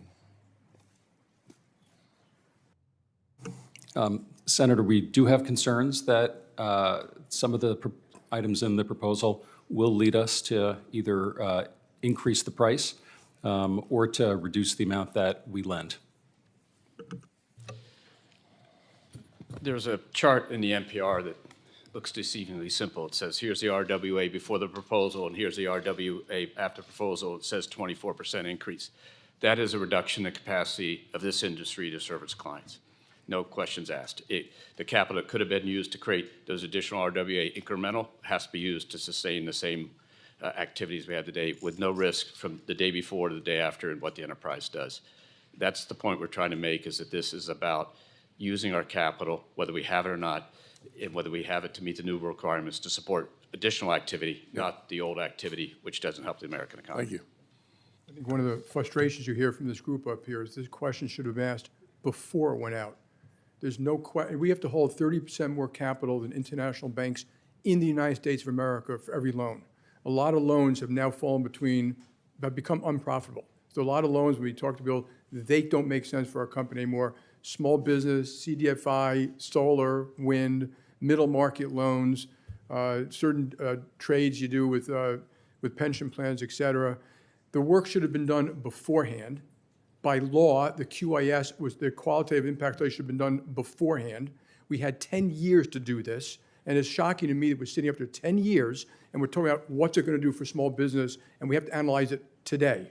It shouldn't. Now, we all are going to fill hundreds of pages, thousands of pages of forms responding in a very detailed way to every single one of these things, but it was not thoughtfully done. I'm not sure it was shared fully among all the regulators. This should be relooked at. And before I go to Ms. Fraser, my assumption is everyone's going to say, with consequences, that will be negative. So let me ask a different question to you, Ms. Fraser. The impact, and perhaps the unintended impact from Basel, the end game, on customers. We so often talk about the American consumer as if there's just one generic consumer out there. But from a state like South Carolina, where we have a lot of farmers, the impact on farmers and access to not only credit, but liquidity during the hard times. Can you perhaps give me a 30-second reaction to, will this have a negative impact on some of the rural communities that need derivatives? Will you walk me through that for a second? Certainly, and thank you very much for your question, Senator. This will, to your point, increase the cost of borrowing for farmers and rural communities. It could impact them in terms of their mortgages. It could impact their credit card. It could also, importantly, impact their cost of any borrowing that they do. And let me give you an example. For a farmer, hedging your commodity costs and your commodity prices is an absolutely fundamental piece of providing stability and ability to sleep at night. Under the Basel III proposal, the cost of the derivatives would increase quite materially, and that would therefore have an impact on farmers' ability to do a fairly fundamental component of risk management. It could also impact their access to credit. So it's the cost of borrowing, it's the access to credit, and it's some of the fundamental tools that they need to manage their stability of their income. Mr. Solomon, you said something earlier that I thought was really important, that as we discuss the Basel Endgame proposal and its impact on lending and on folks like me that come from poverty or looking for the ability to achieve the American dream, someone would say, contrary to what I'm talking about, maybe there are other points that are important that I'm missing in my thought process, like, is it going to make our financial system safer? Have we not done enough work since the financial crisis of 2007 to 2009 to make sure that our financial institutions are able to meet obligations and responsibilities under an even worse case scenario? And your opening comments reflected that, yes, we can meet even a more disastrous crisis. Can you walk through the importance of the regulatory burden that exists and how the Basel Endgame would make it even harder for small business lenders or small business borrowers, but not necessarily making our economy safer? Sure. Thank you for the question, Senator. I tried to highlight in my opening comments, and Mr. Gorman highlighted it quite clearly. These stress tests are very, very significant tests that look at very, very severe shocks to our balance sheets. I highlighted a 50% decline in equity prices over a one-year period, on top of then a simultaneous equity market shock that has looked at much as 30% instantaneous equity decline. So very, very severe shocks that we've not seen even in the worst crisis. That puts buffers in place that protect the system. Now, of course, a sound and secure system is imperative for our capital markets, and we can always have debates at the margin as to whether or not there are things that we can do that can strengthen the system.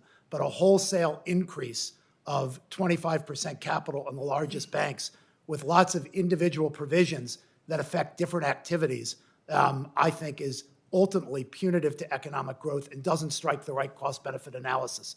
We, of course, need to make the system secure. The system is in good shape. We've seen that under stress.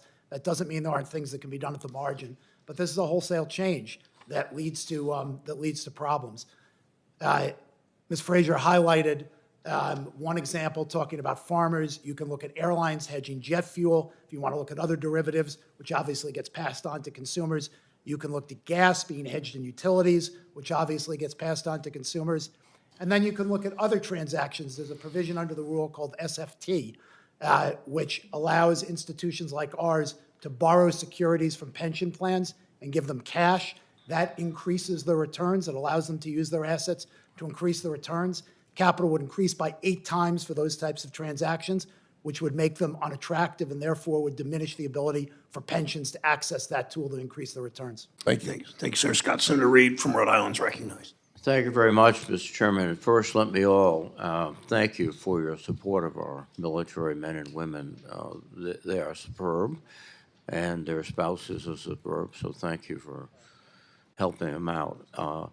With respect to the legislation that we passed several years ago, the Military Lending Act, I think the key aspect is the 36% interest cap. And I think it's such a critical aspect that it should not be just a province of military personnel, but every American. I think essentially your banks collectively have made about $219 billion in profit this year, and I believe your credit cards are not beyond 30%. So the 30%, 6% rather, interest rate seems to be very appropriate. And so I can go down starting with Mr. Scharf. Would you support a national 36% interest cap? Senator, I appreciate your thoughts on this one. I think we would be concerned about setting a flat number without really understanding what the impact could be in different inflationary environments. Mr. Moynihan?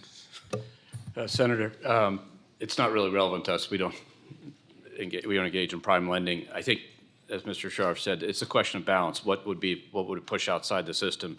What would it make not available? And I think, but it's just not a relevant question for us because we don't have rates that high. Well, I guess in a general sense it's relevant because most of the people who use this adversely are payday lenders and rather dubious operators who will induce borrowers into arrangements which are something you wouldn't even tolerate. So I think that we've reached a point now, after several years of questioning you all, and I'm not picking on you, Mr. Moynihan, to come to a conclusion. And I think the conclusion is it should. Mr. Diamond, please.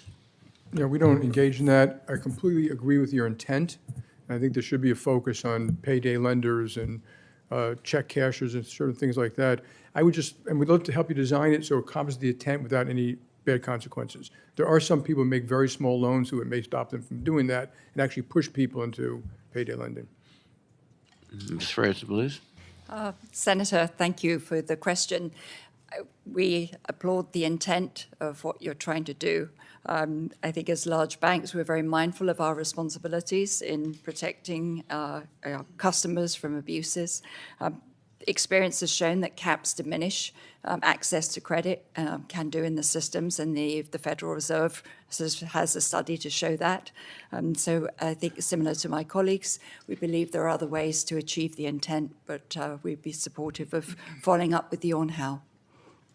Mr. O'Handley. Senator, we don't engage in consumer lending, but we do support what you're trying to achieve there. Thank you, sir. Mr. Vince. Senator, we're also not in the consumer business, but we support the intent. Thank you. Mr. Sullivan. We have a very, very small business in the consumer area, but we support the intent. Thank you. I support it, Senator. For what I consider normal economic times, I actually came to this country and borrowed at 24%. So not quite your 36. I found that particularly heinous, but turned out okay. But no, I think anybody who's forced to borrow at 36%, that's sort of unforgivable. I was living in the United States when I was borrowing at 24%. And in fact, I recall we had to repeal the Rhode Island legislation because it was 21%. So, again, I hope to work with you on this because I think it's very important. And I don't think it'll cause the disruptions which you might anticipate. I think it can be done. And I think the other thing it should be done, and I know many of you are doing it, is to go out aggressively and start getting people banked. One of the reasons that they find themselves borrowing money from unscrupulous characters is because they have not been fully introduced to the banking system, understand that it's relatively easy and it's much more appropriate than some of these other arrangements. But thank you all, and we'll continue to work, and any advice I'd appreciate. Thank you. Thanks, Senator Reid. Senator Rounds of South Dakota is recognized. Thank you, Mr. Chairman, and I appreciate the plug for our bill together. We do things occasionally on a bipartisan basis, even in the Banking Committee, but we also have an opportunity once in a while to disagree, and sometimes that means that we get to have you folks participate in that disagreement process. Today, you're going to hear us talk a lot about consumers, as they are the latest victim of heavy-handed Washington bureaucrats. In the last few months alone, financial regulators have put forth or finalized regulations and guidance that represent the biggest rewrite of banking regulation since the passage of Dodd-Frank. We've seen regulations on bank capital, long-term debt resolution planning, the Community Reinvestment Act, and climate risk management, just to name a few. However, we know that none of these regulations exist in a vacuum. Vice Chair Barr said himself that the Basel III endgame proposal is, and I quote, projected to raise capital for large banks. This may result in higher funding costs. But this is only half the story. End of quote. I want you to help tell the other half of the story. Now, I was just going to ask this of one of you, but since our chairman has kind of set the example of asking folks to raise their hands, and I'm going to apologize in advance because I think folks hate to be put in that position, I think it's critical that you get to tell the other half of that story. None of you raised your hands when you said that it would be that it was a case of where you couldn't meet the capital requirements. The issue is what damage it does to the economy when you're expected to raise that and the folks who need that capital. So here's my questions, and I'm going to ask you to raise your hands. I apologize for that, But if you agree with these assessments, would you please raise your hands? Do you believe in its current form, could these regulations negatively impact first-time home buyers? Do you believe in its current form, could these regulations negatively impact those saving for retirement? Do you believe that these regulations could negatively impact our farmers and our ranchers? And do you believe that these regulations could negatively impact small business owners? See, this is the rest of the story. Sometimes we think that we're just beating up on the big banks, but the bottom line is it hits the American consumer where it hurts. This is at a time that when they try to go after the big guys, it's the American consumer that will suffer. You can already see the signs of consumers struggling as they are utilizing the buy now, pay later approach to products and making late payments on credit cards. This is because Americans are paying more per month just to get by since President Biden took office. Bidenomics has led to a family of four in South Dakota needing to pay over $900 more in month just to get by for normal living expenses. I'm going to say this again, regulation does not exist in a vacuum, and the Federal Reserve must take this into account as they work towards finalizing their rulemaking. I won't embarrass you by asking you to raise your hands anymore. I apologize for that, but I think it's important that the American people see the rest of the story and who is really going to pay the bill for this overzealous approach, and without finding out the rest of the story about these types of regulations and who really gets stuck with it. In recent years, U.S. federal debt levels have climbed further, and annual interest on the debt is slated to reach over $1.4 trillion in the next decade, almost outnumbering all discretionary spending. I'm concerned about what risk rising indebtedness poses to the economy. According to recent estimates by your institutions, the Treasury will conservatively need to issue $20 trillion of debt in the coming decade. I'm not only concerned about who is going to buy this massive issuance of treasuries, but with a federal funds rate of 5%, the federal government is going to be paying even more to borrow as treasuries with near zero rates mature. Mr. Solomon, how could sustained high levels of debt have adverse effects on the U.S. Treasuries market, the dollar, and the general economy? Thank you for the question, Senator. This is a significant issue and one I tried to highlight in my opening remarks. The growth in the U.S. Treasury debt has been very, very significant over the last 15 years. It's more than tripled. That debt will continue to grow as the cost of refinancing that debt will also grow. The Office of Budget and Management, looking out through the decade, estimates a 3.5% cost to refinance the debt, but I certainly think there are scenarios where that cost could be higher. This cost obviously hampers our ability to invest in other things, as a nation that we need. There certainly is a lot of attention and focus on things that are needed to strengthen our economy, to strengthen our society, and the cost and that burden of the debt to future generations based on decisions we've made is something that we're going to have to get focused on. As the cost of debt goes up, it certainly can create volatility in our funding treasuries. It can create volatility in the treasury market. One of the things I'm also concerned about when I look at Basel III Endgame is one of the impacts is to a business called Prime. The business of Prime finances institutions' securities positions. So asset managers, investment managers, asset management platforms that regularly trade in the Treasury market provide liquidity to the Treasury market. And the cost of the financing that they have to finance those positions would go up with this proposal, and it could potentially, therefore, impact liquidity. And so that's another risk that I think we need to look at carefully. Thank you, Mr. Solomon. Thank you. Thank you, Mr. Chairman. Senator Tester is recognized from Montana. Yeah, I want to thank the chairman and ranking member for holding this hearing. I want to thank the panelists for your testimony and for being here today. And I also want to echo Senator Reed's comments on your support for the military, both active duty and veterans. Them and their families is very, very important. I serve as the chair of the Defense Appropriations Committee. I spend a fair amount of my time thinking about national security, how to protect against folks who want to do this nation harm, terrorist organizations, as well as foreign adversaries.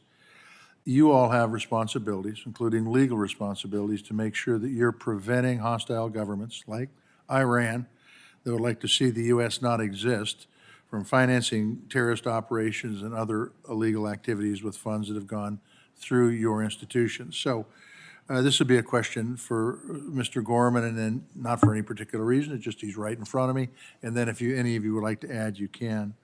So the question is, how are you as chief executives making sure that procedures are in place and that they're followed so that your institutions do not end up inadvertently financing illicit activity?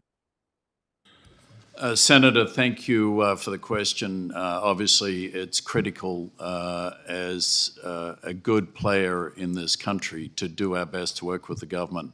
There are two things that I just point out. The first is what I call our cybersecurity efforts to understand incoming into the financial system. Several years ago when I started this job, I believe we were spending about $50 million on that activity. The number is closer to $1 billion now. We work very closely with all the intelligence agencies, ensuring that we have a proper cyber command to keep the financial system safe. And then secondly, as it relates to specific individuals, bad actors, governments, we have an enormous compliance effort focused on anti-money laundering to ensure that they don't get in by verifying the source of where their funds come from. Obviously, we deal with not as many clients as some of the institutions here, but we still have over 18 million individual clients and many, many tens of thousands of institutional clients. So it's an extraordinary effort with several hundred employees constantly working. Interestingly, I think the advances in AI will be a real strategic weapon in this regard. Very good. Anybody have anything different to add? All right, thank you. Along those same lines, on anti-money laundering protections and national security safeguards, Mr. Gorman talked about cybersecurity. Mr. Solomon, would you like to add anything in regards to anti-money laundering protections that you have? I don't have anything to add that's materially different from what Mr. Gorman stated. An enormous focus. We file thousands of SARs in the course of our compliance department's financial crime team, working every day, but no difference in that focus and the intensity of that focus. Very good.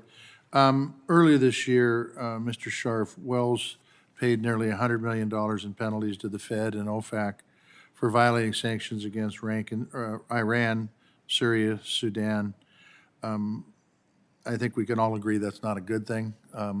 But what is your bank doing to make sure that these sanction violations never happen again? Sure, Senator. Preventing bad actors from abusing our services is a top priority. We have extensive systems in place that we're constantly looking to make sure that they're as complete as they possibly be. We work in industry groups, we work with the government, and we work with the regulators to make sure that we're doing everything we possibly can to prevent that abuse. Thank you. This goes to the non-banking world. Some of you have talked about the fact that, and maybe all of you have talked about the fact that this will force, Basel will force money to go outside the traditional banking system into the unregulated banking system.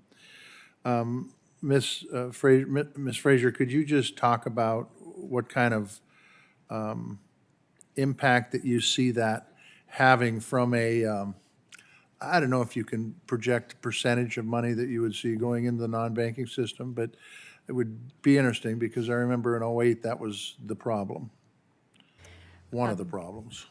Yes, Senator, we are worried about the migration of financial activities into the non-banking sector, particularly in a period where there is tremendous technological innovation, and making sure that we maintain the safeguards that we all invest billions of dollars in a year, be it anti-money laundering, be it fraud protection, be it cyber protection. All of these areas protect the American consumer, protect the American saver, safeguard the system, and also the critical role that all of our banks play in the global financial system as a strategic asset of the U.S. Okay. So we are very concerned that this will undermine some of the strength and foundations of the unique American financial system. Thank you all. Thank you, Mr. Chairman. Thank you, Senator Tester. Senator Tillis of North Carolina. Thank you, Mr. Chairman. Thank you all for being here and for the preparation. I'm actually very pleased. I thought it was going to be the annual flogging of the GSIBs, but people were asking very serious questions. I'm glad to hear it. I've got a few serious questions for you all. Number one, I want to start by saying that thank goodness you're not the head of a thank goodness you're not the head of an organization that's had an expose on a culture of sexual harassment and workplace hostility, because I guess if you were, every person up here would be asking for your resignation, including me. But we've got a top financial regulator that gets a pass. I don't expect you to respond to that, but it's true. That same financial regulator has implemented an SEC cyber reporting rule that now we have evidence that the ransomware companies are exploiting, right? Okay, this is a mandatory cyber reporting requirement that now a ransomware company has gone on record as reporting. I don't even want y'all to respond to that, but we've got, detailed questions, we're going to ask you what impact this is. A 4-day reporting requirement, a national security waiver that you have to reapply for every 30 days, and it has to be approved by the Attorney General. These people are out of control. We've got to try and repeal this one. I'm actually putting forth my first CRA to try and do that next week. Hopefully, the SEC can see that the bad guys are exploiting a rule, creating a burden for our financial services industry, and not producing a good result. That's all on that. I want to go back to the operational risk question. And I think that Senator Rounds did a good job of saying this Basel III endgame is bad. It's not very well thought out, and hopefully it's going to look very differently before it gets promulgated. But who would like to speak for this group around the impact on operational risk just one more time and how we think that they've missed it in terms of the benefit? Mr. Gorman, if you could do it in 30 seconds, I would appreciate it. It makes no sense. I mean, that's the bottom line. I've been at this for a long time. I served on the New York Fed board for years. I've seen a lot of rules. Some of them make sense, and it's a question of how far you turn the dial. This doesn't make sense. You shouldn't punish institutions for creating fee-based businesses. Is there any evidence that that work has been done to really understand the fully burdened cost and the impact of this rule on the industry? And more importantly, people like my dad who would get 90-day notes to fund his construction job that I used to work on. Is there anything out there that I've missed in terms of the regulators actually doing an exhaustive study of the impact and the downstream implications? Are you aware of anything that I have just simply not read? I'm not aware. Okay, thank you. Mr. Solomon, would you go back to I think you mentioned SFT, security financial transactions. Can you go back and talk a little bit about why people in the pension business should be worried about the promulgation of this rule in about 30 seconds? Sure. Securities financing transactions are transactions where institutions like ours borrow stock securities from pensions. We pay them cash. They can then invest that cash and earn returns. The capital in Basel III attributed to those transactions goes up by 8 times, would make the transactions uneconomical for businesses like us, so we would exit that business. That would then prevent the pensions from having that ability to increase their returns through that activity. So anybody who is sitting on top of any sort of pension management should understand that if we implement it in its current form, their returns, at least in this segment, are likely to go down. They are an end user that would be impacted. Yeah, okay. Let's talk more about just I want to talk, I actually have to get something off my chest because I've heard more, I'm kind of doing that, y'all may have noticed, but I understand that you are gaming CCAR, that somehow that you can game stress testing. That's what I'm hearing from regulators. I'm hearing from my colleagues on the other side of the aisle. Give me an idea of how you game the system. I actually thought that this is a regimen that's provided by a supervisor or an examiner, and you've got to execute it, and then they have to measure it. Is that how it works? Any of you here want to share with me how you game the system? I used to work at Price Waterhouse. We didn't have a practice on gaming CCAR or stress testing at the time. Have y'all cracked that code? How many of y'all think it's absurd to think that people would actually assert that you could game a stress test? Okay. How many of you think that you're spending more time and money on trying to satisfy stress test requirements at the expense of looking at real risks that are unique to your banking activities? I'll take this one. Okay, Jamie. The CCAR test is 200,000 pages long. Most of us do 10, 20, 30, 40, 50 tests a week. We're quite worried about risk. It's one test. It's to the nth degree It's a big black box. So we all agree in stress testing, that thing's just out of control. Yeah, and you know, in closing, look, Silicon Valley was a disaster. It was a fingerprint. It was unique in terms of their activities. It was a failure of supervision, in my opinion. And one thing I hope that we have over the next year is a hearing on everybody who was in the loop, who failed to protect the investors and the depositors at Silicon Valley. Thank you, Mr. Chair.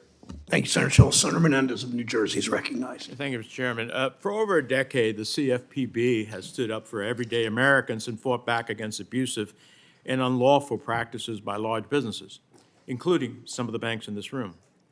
Mr. Diamond, how much money has J.P. Morgan Chase returned to customers in the form of redresses and payments at the direction of CFPB? I don't know the number. Let me help you. $360 million. Mr. Moynihan, same question. I don't know the number specifically. $819 million. Ms. Fraser? I don't know the number either, Senator. $1 billion. Mr. Scharf? I don't know the number, Senator. Well, it's over $2 billion. So from just the four of you, that's over $4 billion. It's amazing you don't know the number because they're not small in nature. Over $4 billion returned to hardworking consumers in the past dozen years. And yet this critical agency is under constant attack by my Republican colleagues. A lawsuit before the Supreme Court is threatening its very existence. And time again, we've seen why the CFPB is so necessary and why I intend to continue to fight for it. Otherwise, that would have been $4 billion out of the pockets of U.S. consumers. Now, while some banks have either decreased or eliminated overdraft fees altogether, in large part due to increased scrutiny and oversight, banks still collected an estimated $7.7 billion in 2022 in overdraft and non-sufficient fund fees. Ms. Fraser, your bank eliminated overdraft fees last year, isn't that correct? Yes, Senator. Is it fair to say that Citi is still a profitable bank? Yes, Senator. Did overdraft fees upend your business model? No, Senator, we work hard to protect our customers and make sure that they don't fall into overdraft. Now, the rest of the banks here that have retail operations continue, to my knowledge, to charge overdraft fees. Mr. Moynihan, Mr. Scharf, Mr. Diamond, you're all aware that Black and Hispanic households disproportionately incur overdraft and NSF fees, correct? Do you know that? Yes or no? Okay, could you give me a verbal answer, please? I believe so. If that's your statistic, I don't have any reason to challenge it. Same for me. Well, the reality is that, again, it's amazing you don't know that. Study after study have shown that the answer is yes to that question. So I suggest you call Ms. Fraser after this hearing to figure out how you can still be able to eliminate the fees in its entirety and still run a profitable bank. Charging the fees is a choice, one that disproportionately harms Black and brown communities, and it's something that you could do that would change the course of events for a significant part of the consumer base.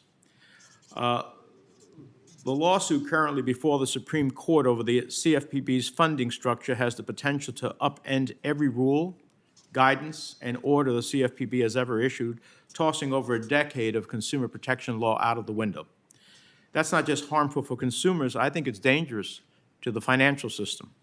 The CFPB doesn't just issue regulations, they also provide safe harbor provisions like the qualified mortgage rule, which protects mortgage lenders from certain lawsuits. Mr. Scharf, Mr. Moynihan, Mr. Diamond, Ms. Fraser, if you were to lose this safe harbor, would it impact your bank's mortgage lending?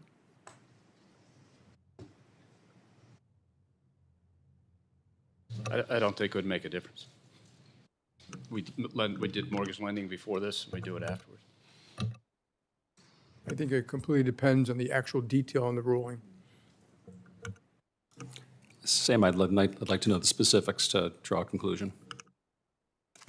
Same as my colleagues, I'd need to understand the specifics more. Well, I'm saying if it would just if you would lose it, not if it's limited or if you would lose it totally, it seems to me pretty remarkable based on previous testimony of how important the safe harbor provisions would be to banks' mortgage lending abilities, that you would suggest that it would have no effect whatsoever. We're already in the midst of an affordable housing crisis, and eliminating the CFPB and such a rule would have a disastrous impact on the mortgage market and make it harder for families to buy a home. Finally, the number of physical bank branches in the U.S. have been trending downward for some time. This has left more and more residents in so-called banking deserts, facing difficulties in carrying out basic financial tasks such as paying bills and depositing checks.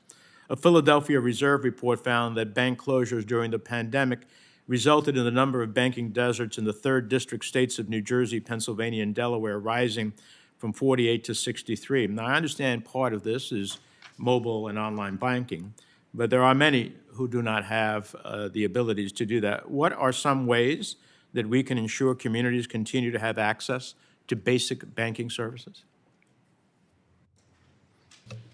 Two things, Senator. I think if you look at the people who have big branch systems, we maintain approximately 30% of our branches.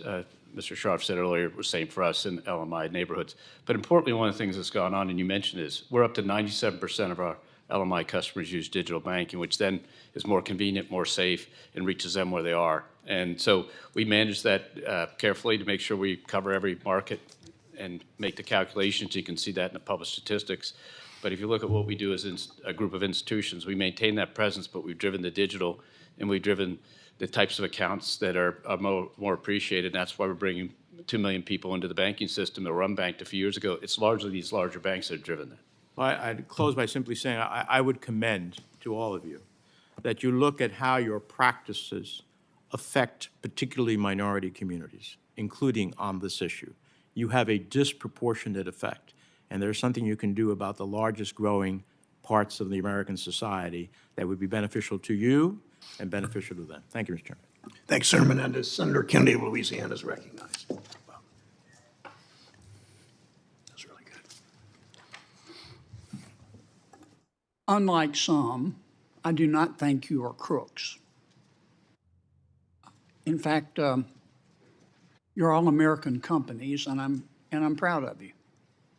And I thank you for supporting the most sophisticated and powerful economy in all of human history, and the jobs you create for Americans in doing it. Mr. Diamond, since the last time the federal government raised your bank's capital requirements in Dodd-Frank and otherwise, have you had a depositor run on your bank? We have not. Have you failed a stress test? We have never failed a stress test, no. Have you ever reached a point where your liabilities were greater than your assets? Absolutely not. Well, unfortunately, we've had 3 banks this year that did go broke. Mm-hmm. They're mid-sized banks. You know them, Signature, Silicon Valley, First Republic. We've held hearings. In my judgment, they went broke because their management did really stupid stuff.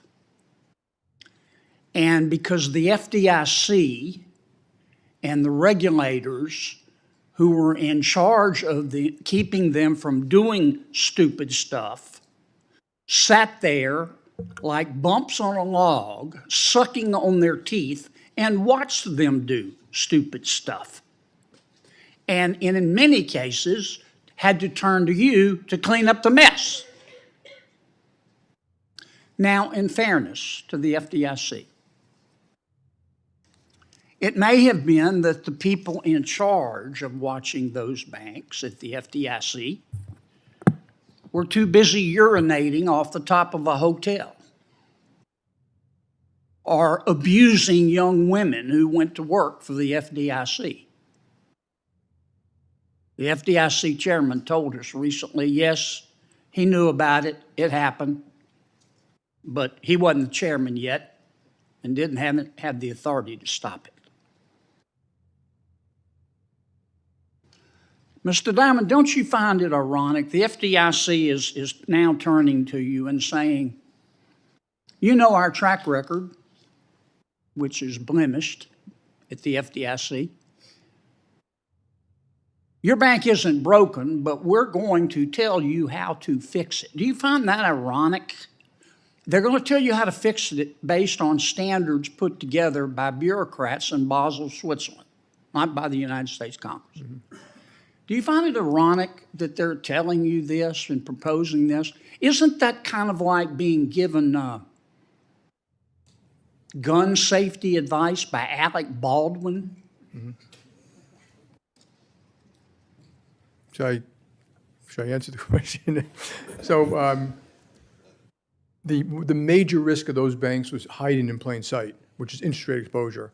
That was known to most people who actually could read a balance sheet and read their financial statements, and that's true. I also think the FDIC said they didn't know. They were busy doing whatever else they were doing at the at their Gomorrah of carnal abuse over there. Yeah. I also do think you're making a good point that some of these rules were put in place, and some folks have mentioned here, are pushing business outside of the banking system. And to point out exactly what that is, it's almost 80% of the mortgage business today. It's half of the leveraged lending business today. And it's a bunch of other things which people don't actually see about the plumbing of the system. And I do think it's adding risk about transparency, and a very important thing about the impact. Let me stop you, Mr. Diamond, because I'm going to run out of time. How is this even legal under West Virginia v. EPA? You have bank regulators without clear direction from Congress who are borrowing standards from other regulators in Basel, Switzerland, imposing them on you without clear directive from Congress. It clearly falls under the major questions doctrine. Why doesn't this violate West Virginia versus EPA? You don't have to know a law book from an LL Bean catalog to see that. Why doesn't it violate the law? Anybody?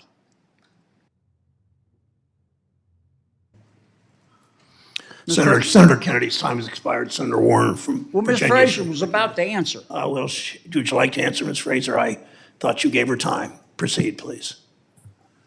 I think we very much appreciate your points of view, Senator, on this topic, and I think many of us would concur. While violations of law, we hope, are things that we will debate as a last resort.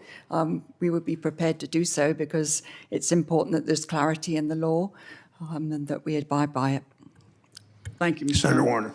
Thank you, Mr. Chairman. I do find it's kind of an interesting presentation, the yin and yang of whether you're the source of all challenges or the regulators are the source of all challenges. Somehow I don't believe either presentation represents the truth. And my questions on Basel III have been raised already. I've indicated I think the timing at this moment is very problematic with interest rates as high as they are, and obviously members of the civil rights community have raised this as well.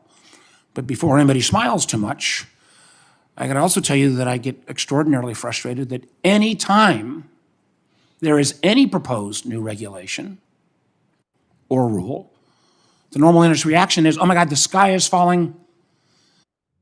And the same response is always, you do this, it's going to limit access to capital on Main Street. And I actually do think Senator Menendez's presentation, particularly on CFPB in terms of dollars returned, was pretty good. But I want to actually go to an issue that I've raised with many of you in the past, which is I do believe before we add new regulatory tools about the safety and soundness of our system, one of the things we actually ought to use better is some of our existing tools. Very beginning, when the Fed was stood up, the most important liquidity tool was the discount window and use of that tool. And yet we saw with the banks that failed this year, particularly in terms of SVB and Signature, they didn't even have procedures in place to know how to utilize that tool.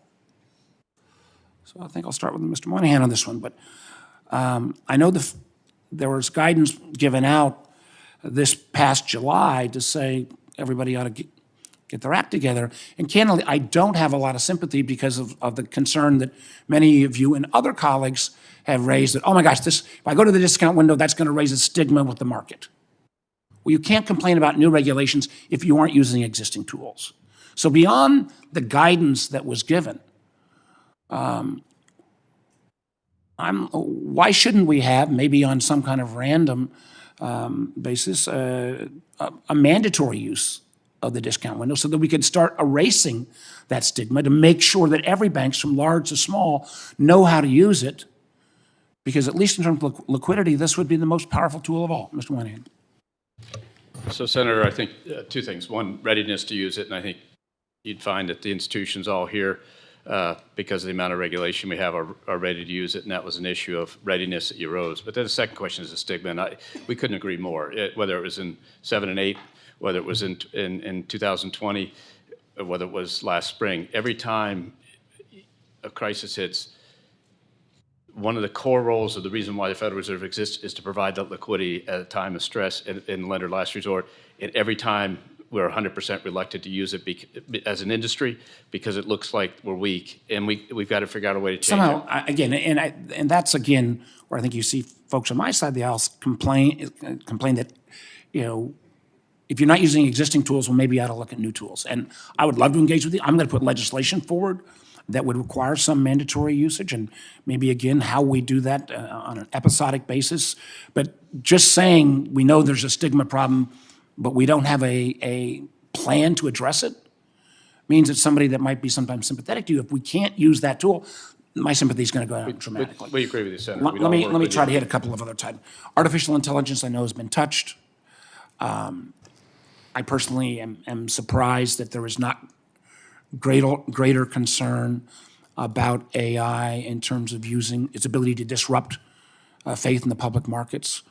To me, it feels like if there was ever a time and a tool that has such wide-reaching implications, that FSOC, which I know his record has been somewhat mixed, but I strongly believe FSOC ought to take on the responsibility around looking at artificial intelligence in terms of safety and soundness to the overall system. Ms. Fraser, we've talked about this a little bit. What do you think on that issue? Thank you, Senator. You're raising a very important issue and topic that has all of our attention at the moment. When we look at artificial intelligence, it's both an opportunity and a threat. On balance, we all hope it will be an opportunity to improve the strength of the financial system and of human beings, but the threats are also quite considerable.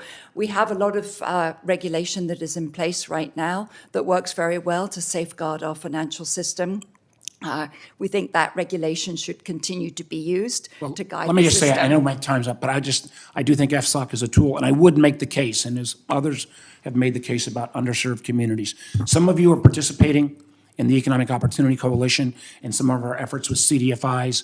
That is still a tool to get into LMI communities. Those of you who are not participating, this is bipartisan, led by Deputy Secretary Ariamo out of the administration. I hope you'll consider it. Thank you, Mr. Chair. I'll yield some of my time to him, Senator. You have no time to yield. Senator Haggerty of Tennessee. I tried, Warner. Thank you, Mr. Chairman. And to all of you, welcome. I know how much you must look forward to these meetings that we have here. But today, my colleagues have focused a great deal on the Basel III endgame. It's something I'm deeply concerned about, too. What we have here in Washington, regretfully, are regulators that are in a competition with bureaucrats and other jurisdictions. They seem to be regulating for regulation's sake. I have a very difficult time when massive bodies of regulation are put forward and bureaucrats here try to tell us that the impact is going to be minimal. I'd like to quote specifically from Vice Chair Michael Barr, who's leading the effort on the Basel III endgame. He says that the impacts of the new requirements they're proposing are going to be minimal. In fact, specifically, he says, quote, "The phase-in will allow ample time for banks to adjust their balance sheets and activities and to build capital over time. In fact, most banks already have enough capital today to meet the new requirements." So the message that the public is getting is that these massive regulatory proposals they're putting forward with Basel III is going to have a very minimal impact on your banks. And I would just like to go back to the tool everybody else is using. Would anybody here that believes that the impact of Basel III would be minimal, raise your hand, please. I'd like the record to reflect, Mr. Chairman, that nobody raised their hand. No one believes that the impact will be minimal. In fact, I think one of the most infuriating patterns of behavior I see here among the regulatory class in Washington is either an unwillingness or a refusal to take into account the knock-on effects of the regulations. Mr. Diamond, I'd like to come to you.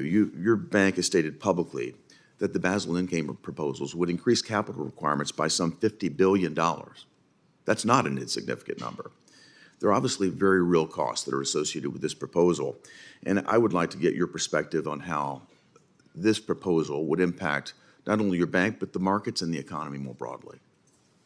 I think, inside a bank, you try to look at every loan you make and every relationship and every client and every country, and obviously you want to do a good job for your shareholders in the long run. No one tries to be rapacious with customers or employees in the short run. And that, would it take a lot of loans and immediately make them unprofitable? And I'll give you a specific example, mortgages. I've already told our people that mortgages should not be in the balance sheet. And of course, we can't securitize them either because we haven't passed the securitization law, so it will diminish certain kind of mortgages. It'll particularly diminish mortgages for lower income people. And because the cost of all this is actually much higher on a $150,000 mortgage than on a jumbo $2 million mortgage. And I can go down the line, CDFIs, financial companies, farmers, and then we've already mentioned the extreme effect on market making, which is just a critical function to help finance companies around the world and help people manage money for retirees and veterans and state pension plans to manage their money. And so that one is hard to figure out the full extent of that. I think it actually may cause issues in the marketplace. All these knock-on effects, I think, are very negative. Ms. Fraser, not limited to your bank in particular, but just if you could comment on how this impacts the U.S. banking system's competitiveness on an international basis. This diminishes the U.S. banks' competitiveness on an international basis. I think, as we've all reflected, the U.S. financial system is the envy of the world. The U.S. banks play an incredibly important role supporting multinationals and supporting the Western financial system and its operations. It's a strategic asset of the U.S. Indeed, and I think it's incredible and competitive advantage. Yet the regulators that are focusing on Basel III seem to be hiding behind the claim that this is merely a harmonization of capital requirements. And when you think about a harmonization of capital requirements, it would lead you to believe that U.S. banking capital is somehow below that of our European competitors. And if that were the case, this might allow regulators to prevent, quote, a race to the bottom. But this is not the case. I want to quote from Chairman Powell. Chairman Powell says, quote, "The proposal exceeds what is required by the Basel Agreement, and it exceeds what's been required and what's been done through implementation by other jurisdictions." So, Mr. Solomon, I'd like to come to you. You made reference in your testimony about the competitive disadvantage that this unnecessarily stringent proposal would create for financial institutions, for the economy more broadly. And would you mind to just comment on how this proposal, if it were enacted, would compare us to other jurisdictions you're dealing around the world, but how it would make our competitiveness be affected in capital markets specifically versus other nations? Thank you for the question, Senator. As you stated, the capital requirements in the Basel III normalization in the UK, in Europe, in Japan, and in other jurisdictions are meaningfully less significant than what's being proposed here. And so if you look at activities that we compete in around the world, particularly in market making and those types of activities, the U.S. capital markets are the strongest capital markets in the world. I think it's one of our big competitive advantages that everyone comes from all over the world into our capital markets. If you think about IPO activity and debt capital raising, it's done to a great proportion for international capital in our capital markets on a relative basis. And this would just shift that balance. It would push more activity into other jurisdictions. It would make banks in other jurisdictions more competitive. And I don't think that strengthens the U.S. position over time. And conversely, American banking system less competitive as well. Thank you. Thank you very much, Mr. Chairman. Senator Cortez Masto of Nevada is recognized. Thank you. Thank you, Mr. Chairman. Thank you all for being here. I know the last time you were here, we talked about affordable housing. I want to continue the conversation. As we know, not just Nevadans, but so many people across the country are struggling to afford homes. One way to do that, I believe, is by investing more in affordable housing through the Federal Home Loan Bank system. As we all know, the Federal Home Loan Banks enjoy federal benefits that really no other bank has access to in exchange for supporting affordable housing and community development across the United States. Last month, the Federal Housing Finance Agency published 2 reports. I called for them, exploring whether the Federal Home Loan Bank's hundreds of billions of taxpayer-supported dollars are being well used for affordable housing and community development. The answer, according to this report, was no. Federal Home Loan Banks currently only provide about 10% of their net income to affordable housing. I, again, believe that's too low. My question to all of you is, do you think the Federal Home Loan Bank should provide 20% or more of their net revenue for affordable housing or economic development? And does anyone not support greater affordable housing investments by the Federal Home Loan Banks? So let me ask you this. Let me just, for the record, nobody has said they don't think there should be more investment. So you think there should. Is 20% enough? Is 20% more? What more should we be looking at? Properly done, 20% would be fine. Does everybody agree with that? 20% would be fine? Does anybody not agree with that? Good. All right. Good start. And I'm trying to do this so you don't have to raise your hands. I don't like that either. I think that's kind of ridiculous. Let me say this. The Federal Housing Finance Agency is proposing to adjust dividends and advance rates to better reflect the bank's support of affordable housing and community development. Does anyone not support having the Federal Home Loan Bank's dividends and advances tied to missions activities of financial institutions? Is that a good start for us as we are looking at this? Does anybody have any comments regarding that and concerns? So it is a good start from what I see the nods of all of your heads. Great. Next question. FHFA has recommended that 10% of all institutions' assets be held in housing assets. 96% of credit unions would meet that test, but likely not some of our biggest banks. Under the proposed new policy, would any of your institutions invest more in housing to retain access to Federal Home Loan Bank funding? Questions, thoughts? Ever thought about it? Still need to think about it?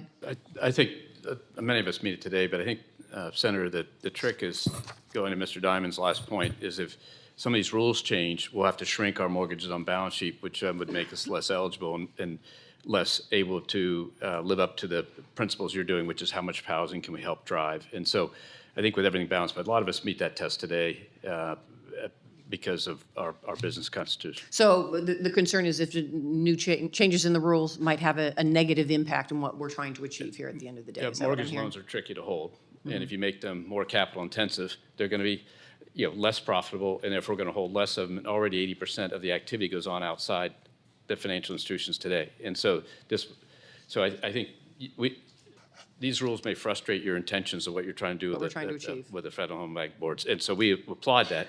We think more affordable housing, but you might be frustrated on the other side. So I think that's the kind of thing we worry about. Helpful, thank you. I want to jump to one other item around affordable housing. Currently in Southern Nevada in Clark County, which is the most populated part of our state, Clark County is looking at new ways, innovative ways to build more affordable housing.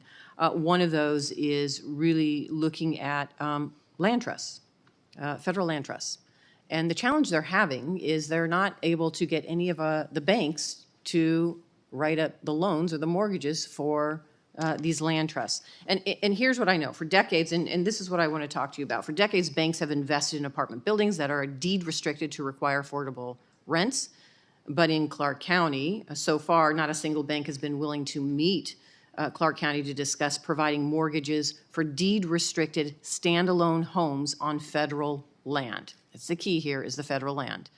I've worked hard to make sure more federal land is available for housing. It's frustrating to see that, unfortunately, the banks refuse to offer mortgages to new homes on federal land. The Clark County Land Trust has been looking for mortgages for 240 permanently affordable homes since August. Clark County has 2.3 million people. It's the top 30 largest metro area in the country. The county has a AA+ credit rating. So I guess my question is, what are we missing here from all of you that we need to be aware of why we can't get a bank to come work with us on these land I would trusts. love to get a team working the detail of that, because I don't understand why that would be true unless there are legal things about collateral ownership or something. Thank you. Thank you, Mr. Chairman. I appreciate it. I know my time is up. Thanks, Senator.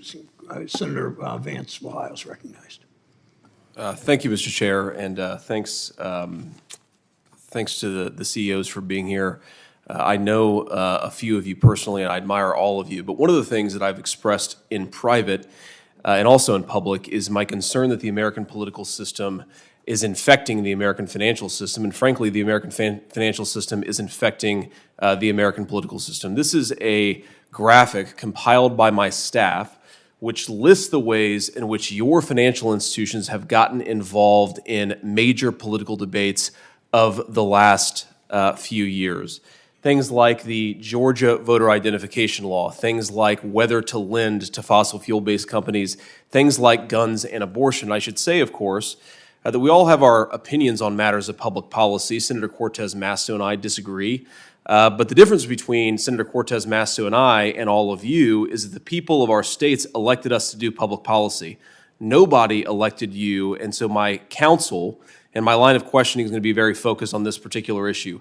Stay out of public policy unless it affects your core business interests, because if you don't, it's going to be a lot harder for us to see you guys as neutral arbiters and neutral actors in the American financial system. It's going to be much easier for us to see you as political actors. Now, I want to focus on a couple of issues just because I think they highlight the absurdity of this, and that will lead me to my questions. Georgia in 2021 passed an extraordinarily moderate voter identification law. 6 of the 8 of you immediately issued statements criticizing the state of Georgia to that effect, or at least your institutions issued statements to that effect.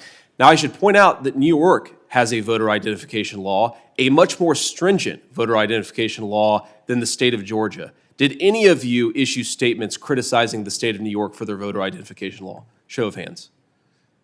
Let the record show that none of you criticized New York for a more stringent law, but you jumped into a culture war over Georgia. I can't possibly understand why. Something that's more concerning to me, because it affects my constituents in the state of Ohio, is a lot of your approach on energy policy. We have seen over the last 18 months the consequences of reducing American energy independence. It empowers very bad people all over the world. It also impoverishes and immiserates some of my constituents and destroys their job. I'm not picking on you, Mr. Moynihan. I think you're the only bank that has a red X on every single issue. This is true of most of you. But I'm going to ask you this question about energy policy. In 2015, Bank of America committed to cut off lending by 2025, that's just a couple years from now, to companies earning 25% or more of their revenue from thermal coal mining. Now, that decision and some other decisions that have been made are raising the price of energy on Ohio consumers and imperiling the jobs of those who work in the energy sector. Why are you doing this? Did the government make you do it? And if not, why are you doing it? Senator Vance, just to be specific, that was a statement about mountaintop removal policy. I grew up in southern Ohio where it was called strip mining back then. Sure. My next door neighbor was engaged in the business. And the statement we made was we would not continue to fund people who would continue to take the tops off of the mountains in the Appalachian Mountains and turn them into mines. And that was based on our assessment of the risk at the time. So you guys have taken a number of other energy policy decisions that raise the cost of energy in American consumers. You guys have committed to a net zero standard by which effectively there are no net zero carbon emissions, and you've held your clients to that standard, saying that they need to become aligned with net zero, and we plan to be the advisor of choice to our clients in this transition. So it's not just that particular decision, Mr. Moynihan, and again, it's not just Bank of America. My point here is pretty straightforward and simple, which is that whether we achieve net zero and when we achieve net zero is a debate for the elected representatives of the American people. What kind of voter identification law we have is a decision for the elected representatives of the American people. And every time you guys get involved in these cultural war battles, it makes it harder for the American people to see you guys as neutral financial institutions, and it frankly makes it harder for us to do the same. So I will leave you with just this thought.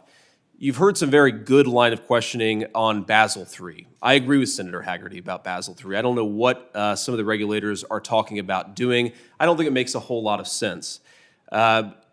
Often, bank CEOs and other financial institutions will come to Republicans for more reasonable regulations, for lower taxes, to fight it back against things like Basel III. I guess my point is, if you guys are going to use the financial power that you've accumulated to go to war against the values of our voters, impoverish our constituents who rely on cheap energy, and destroy the jobs of people who work in the energy sector, why should we listen to you when you come and ask us for a tax break or for reasonable regulations?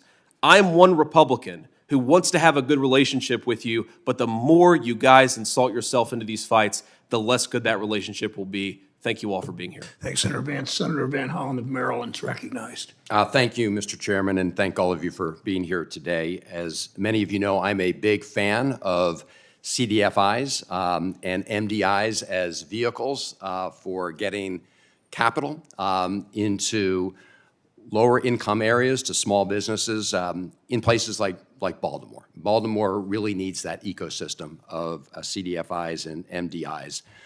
And as interest rates go up, of course, the cost of borrowing goes up for everybody, but often it's these entities that are hardest hit. I know all of you are involved in one way or another with CDFIs and MDIs. I know Mr. Moynihan and Mr. Scarf, your banks, your institutions have a significant presence in Baltimore. Could you just speak briefly to what your commitment is going forward and whether the higher interest rate environment is negatively impacting your determination to provide support for CDFIs and MDIs? Senator, I'll start. You know, I would say our commitment to working with CDFIs goes through all the cycles and is not going to be impacted by the rate environment that we see. We share your perspective that the CDFIs perform a service and reach a series of individuals in these markets that banks wouldn't normally be able to access. You know, whether it's the investments that we make directly in them. We've talked about what we've done with our PPP money, where a lot of it was given through CDFIs specifically because they have the ability to access, again, customers that aren't comfortable doing business with banks. And so, you know, those partnerships and those commitments will continue. Thank you. Senator, we have $2 billion invested in CDFI country, and that has increased from about $1.5 billion 5-6 years ago up to $2 billion. And they're very interesting in the way they can help us, including most recently, a lot of us participates in a Veterans Loan Fund, where the CDFIs can work with veterans to start businesses. And that's not unique to Bank of America. Many of us participate in. We think they can reach parts of the economy with counseling and other things that are critical to the start of a small business. Not that we don't do a good job. We have $40 billion in small business loans outstanding. And they grew 10% year over year. It's not that we all don't do a good job in that. It's just that they reach it. And so our commitments, it's been there for many, many, many years, probably since they started. I just don't remember the history, and will remain solid through any interest rate environment. Well, no, I appreciate that, and you know, I've worked with the chairman and Senator Warner and others. I chair the appropriations subcommittee that funds the Small Business Administration and the Treasury when it comes to CDFIs. So I look forward to really pushing hard on this as a vehicle going forward. We've had many conversations over the years about late fees.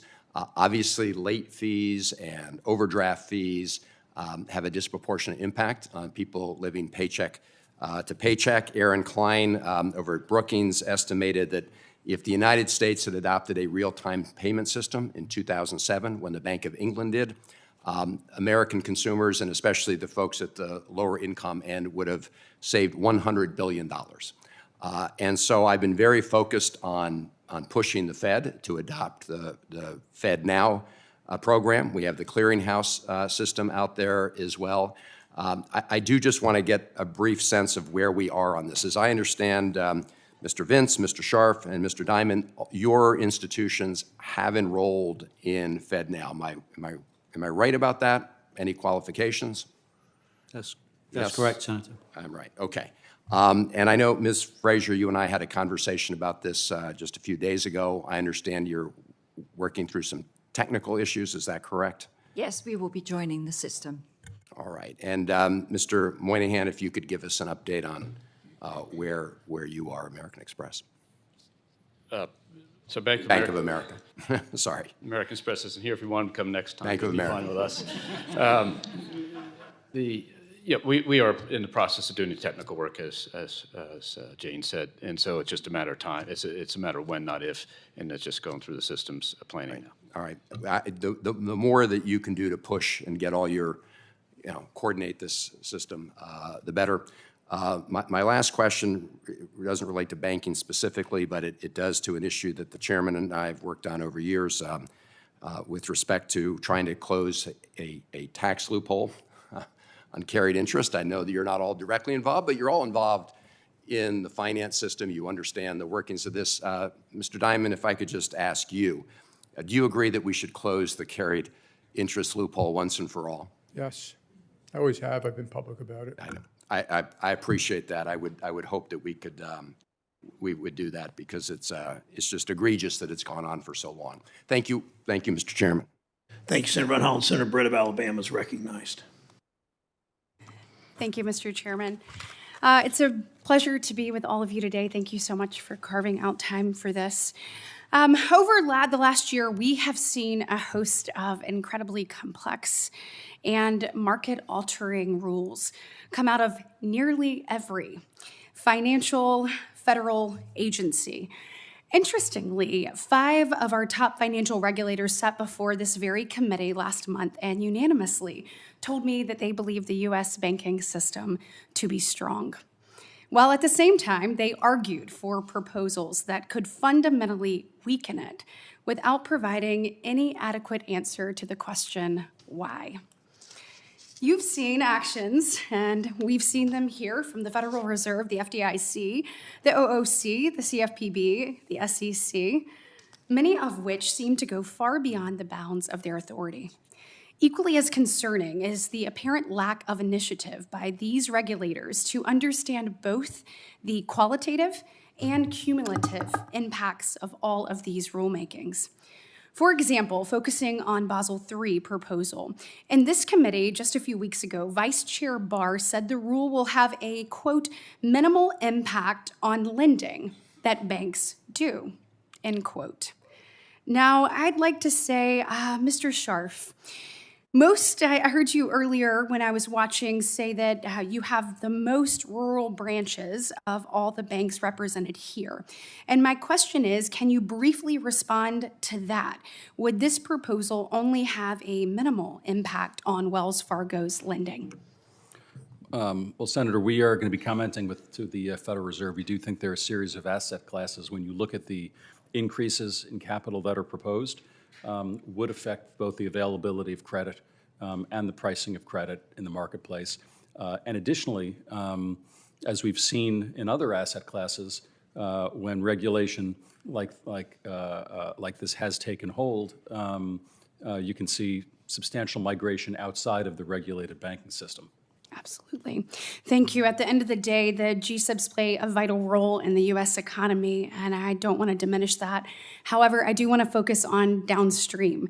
So impacts on, let's say, Alabama, smaller financial institutions, small businesses across the country, those in manufacturing and energy sectors, individuals seeking maybe a short-term liquidity to help pay their bills. I think the list of these potentially impacted goes on and on and on. And on this point, your banks have said that by raising capital requirements by nearly 20%, the proposal would ultimately limit access to capital across the board and undermine economic growth. Mr. Moynihan, can you briefly explain this trickle-down effect? And our banks, if your banks are squeezed by the requirements of this rule, what does this ultimately mean for maybe small business owners seeking a loan, a first-time home buyer, or a small financial institution in, let's say, Alabama? Thank you, Senator. As Mr. Scharf said, and we talked about a lot today, if you If you have the same capital requirements increased by 20% to do the exact same activities you did yesterday, you have to get a higher return, and that higher return will be borne by the customer base, or you'll have to leave the business. And either one of those is not good for the customer base, and it applies across the board. In fact, the idea that this doesn't trickle down through the banking system overall, we provide services to a lot of those smaller banks. Those costs of those services will go up to them. And, so it has much more an impact than people think. Right, and just quickly, I know I'm running out of time. I'd love an answer from all of you. Would it be an inaccurate statement for regulators to assume that under this threshold, those under the $100 billion asset mark, they have said, they won't feel the impacts of this? So my question for you is, will those institutions and people and things that I just mentioned under the $100 billion mark that are, quote, not affected by this, will they feel the impacts of Basel III? Just if we can yes or no down the line. Mr. Sharfa, we'll start with you. Ultimately, yes. Absolutely. We provide them a lot of services. Yes, the trickle-down effect is real. Yes, it's an integrated system. Yes, Senator, that's likely. Yes, I agree. Yes. And last but not least, if this rule is implemented as written, do we risk putting the United States banking sector at a global competitive disadvantage? Mrs. Fraser, do you mind answering that? Hi, yes, we will. We already have an unlevel playing field with the European banks.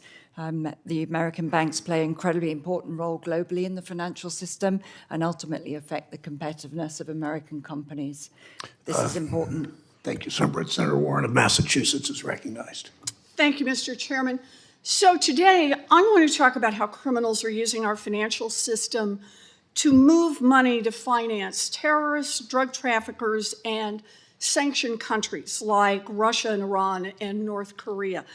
Our witnesses are the CEOs of the largest banks in the United States, and they deal with this issue every single day. Mr. Moynihan, you are the CEO of Bank of America, so let me ask you, if a terrorist group that wanted to attack the United States tried to move money through Bank of America accounts, do you have systems in place to identify that activity, to report it to law enforcement, and to shut it down? Yes, we do, Senator. Okay, Mr. Diamond, you are the CEO of JP Morgan. What about you? If a terrorist group tried to move money through JP Morgan accounts, do you have systems in place to catch it, to report it, and to shut it down? We have extensive systems in place, but no system is foolproof. Okay, but you do have systems in place. Work on this every day. And let me just ask all of you, in the interest of time, just raise your hand if you have those programs in place. Good. I see all the hands up. Look, I believe that none of you want your banks to be used to finance terrorist attacks. But let's be clear, none of you runs these anti-money laundering programs out of the goodness of your hearts. Back in 1970, Congress passed the Bank Secrecy Act to make sure that banks don't run a financial system that is open to terrorists and drug traffickers and rogue nations. But time passed, and the crooks got more sophisticated. So after the 9/11 terrorist attacks, law enforcement discovered the way terrorists had gotten around the Bank Secrecy Act, and Congress was then called on to update the laws to cut off future access, and that's what Congress did. Today's terrorists have a new way to get around the Bank Secrecy Act: cryptocurrency. Last year, an estimated $20 billion in illicit crypto transactions funded every kind of dangerous criminal. North Korea has funded at least half its missile program, including nuclear weapons, using the proceeds of crypto crime. And Israeli officials have confirmed that Hamas received millions of dollars through crypto transactions, including, quote, large sums from Iran. Mr. Diamond, you've been CEO of JP Morgan for almost 2 decades. Can you explain why crypto is such an attractive financial tool for terrorists, drug traffickers, and rogue nations? I've always been deeply opposed to crypto, Bitcoin, et cetera. You pointed out the only true use case for it is criminals, drug traffickers, anti-money laundering, tax avoidance, and that is a use case. because it is somewhat anonymous, not fully, and because you can move money instantaneously, and because it doesn't go through, as you mentioned, all these systems have been built up over many years, know your customer, sanctions, OFAC, they can get bypass all of that. If I was the government, I'd close it down. Okay, well, that's what we're going to talk about. Because last week, federal law enforcement asked Congress to update the banking laws, saying, quote, "We cannot rely on statutory definitions that are decades old to address the illicit finance risks that we face in 2023. And these law enforcement officials specifically called out the use of crypto to finance terrorist attacks. Now, the laws clearly need to be updated, but crypto lobbyists are working overtime to block any legislation. They claim crypto is special and it shouldn't have to comply with the Bank Secrecy Act, even if that means letting terrorists and drug traffickers and ransomware criminals and rogue nations move billions of dollars totally unrestricted. So I'd like to go down the line here. Maybe I can start with you, Mr. Scharf. Do you think that crypto companies facilitating financial transactions should have to follow the same anti-money laundering rules that your bank has to follow? Absolutely, Senator. Okay, I like absolutely. Let's go on down the line. Mr. Moynihan? Absolutely. Okay. Absolutely, All right. positively, certainly. Unanimous, absolutely. Absolutely. Absolutely. Absolutely. Absolutely. All right, it's the word of the day. You know, we've got a way to do this. Senator Marshall and I, along with 18 of our Senate colleagues, including Senator Cortez Masto, Senator Smith, Senator Fetterman, Senator Warnock, Senator Butler, who are here right now and on the Senate Banking Committee, have a bill that would do exactly what law enforcement asks. It would extend the anti-money laundering rules that banks follow so that crypto could not be used for financing terrorist attacks or North Korea's nuclear program. When it comes to banking policy, I am not usually holding hands with the CEOs of multi-billion-dollar banks, but this is a matter of national security. Terrorists, drug traffickers, and rogue nations should be barred from using crypto for their dangerous activities. It's time for Congress to act. Thank you, Mr. Chairman. Senator Daines of Montana is recognized. Mr. Chairman, thank you, and thanks to all of our panelists for being here today. Earlier this year, we saw a series of bank failures, which were among the largest in our nation's history. These failures, in my opinion, were due to gross mismanagement by bank executives and regulators who were also asleep at the wheel. Instead of holding accountable those in supervisory positions responsible for missing the impending crisis, regulators have decided to put forth a host of regulations that would have done nothing to prevent the failures in the first place. In fact, every regulator I have questioned this year, hearings like this, has confirmed what we all know to be true, and that is the U.S. banking system is strong, it's well capitalized. The proposals put forth by Vice Chair Barr and other regulators will limit economic growth, reduce lending to small businesses, and for those who are able to obtain financing, they're going to see increased costs. You know, I have frequent meetings with my businesses across Montana. We are a state noted for small businesses. I hear from them firsthand about the critical need for access to capital, the concern they have with pending regulations that could threaten their businesses. I questioned Vice Chair Barr before this very committee about risk weighting and public listing requirements in the Basel III Endgame proposal. Astonishingly, he claimed that small businesses would be better off under the proposed scheme than they are now, despite the fact that less than 0.1% of businesses are publicly listed and would qualify for the lower risk weighting. Mr. Diamond, could you speak to how the Basel III Endgame proposal would impact your ability to lend critical funds to small business and what trickle-down effects we might expect if this were to be implemented? Yeah, so thank you for the question, Senator. I mean, first off, these questions shouldn't wait for the NPR coming out. They should have been answered way before, because it's very complex. The work should have been done. The details should have been shared. Directly, it makes those loans, we either have to charge more, and it'll have a lot of unintended consequences. As you know, we open in Bozeman and Billings, but we have to charge more locally just to make sure we get our return on the cost of capital. Secondarily, like the operational risk capital, will increase the cost of simply holding a small business checking account or making a loan. And so all these things are a cumulative effect. It'll also affect our ability to finance your local community banks, which we often do, your local affordable housing, or the Montana pension plan. So all these things will trickle through. They'll all become a little bit more expensive, and there'll be some other unintended consequences. One, things moving out of banking, but also how we deal with customers. So I think some people will reprice, some people may drop a few customers, and also may lead to more concentration in certain ways because you're going to have to get more revenues from a client to justify the loan. Mr. Diamond, thank you. Mr. Scharf, do you have any comments or thoughts on that as well? I agree with what Mr. Diamond said. Thank you. I want to shift into the issue of oil and gas investment. In this last year and a half, since Russia's invasion of Ukraine, February 27th, I've had the opportunity to travel extensively throughout Europe, where I've met with leaders in virtually all the countries that border Ukraine, particularly on the west side. Been in the Baltics, also in the Balkans, as well as Ukraine border countries.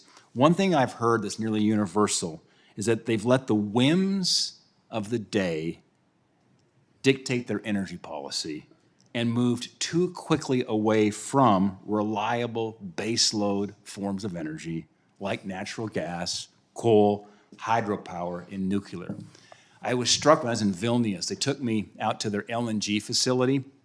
By the way, when that regasification, they're these floating ships, which is parked there, it's fittingly called the Independence, as this LNG really has been key that's coming often from the United States to get Europe back on its feet to a certain extent here as it relates to energy.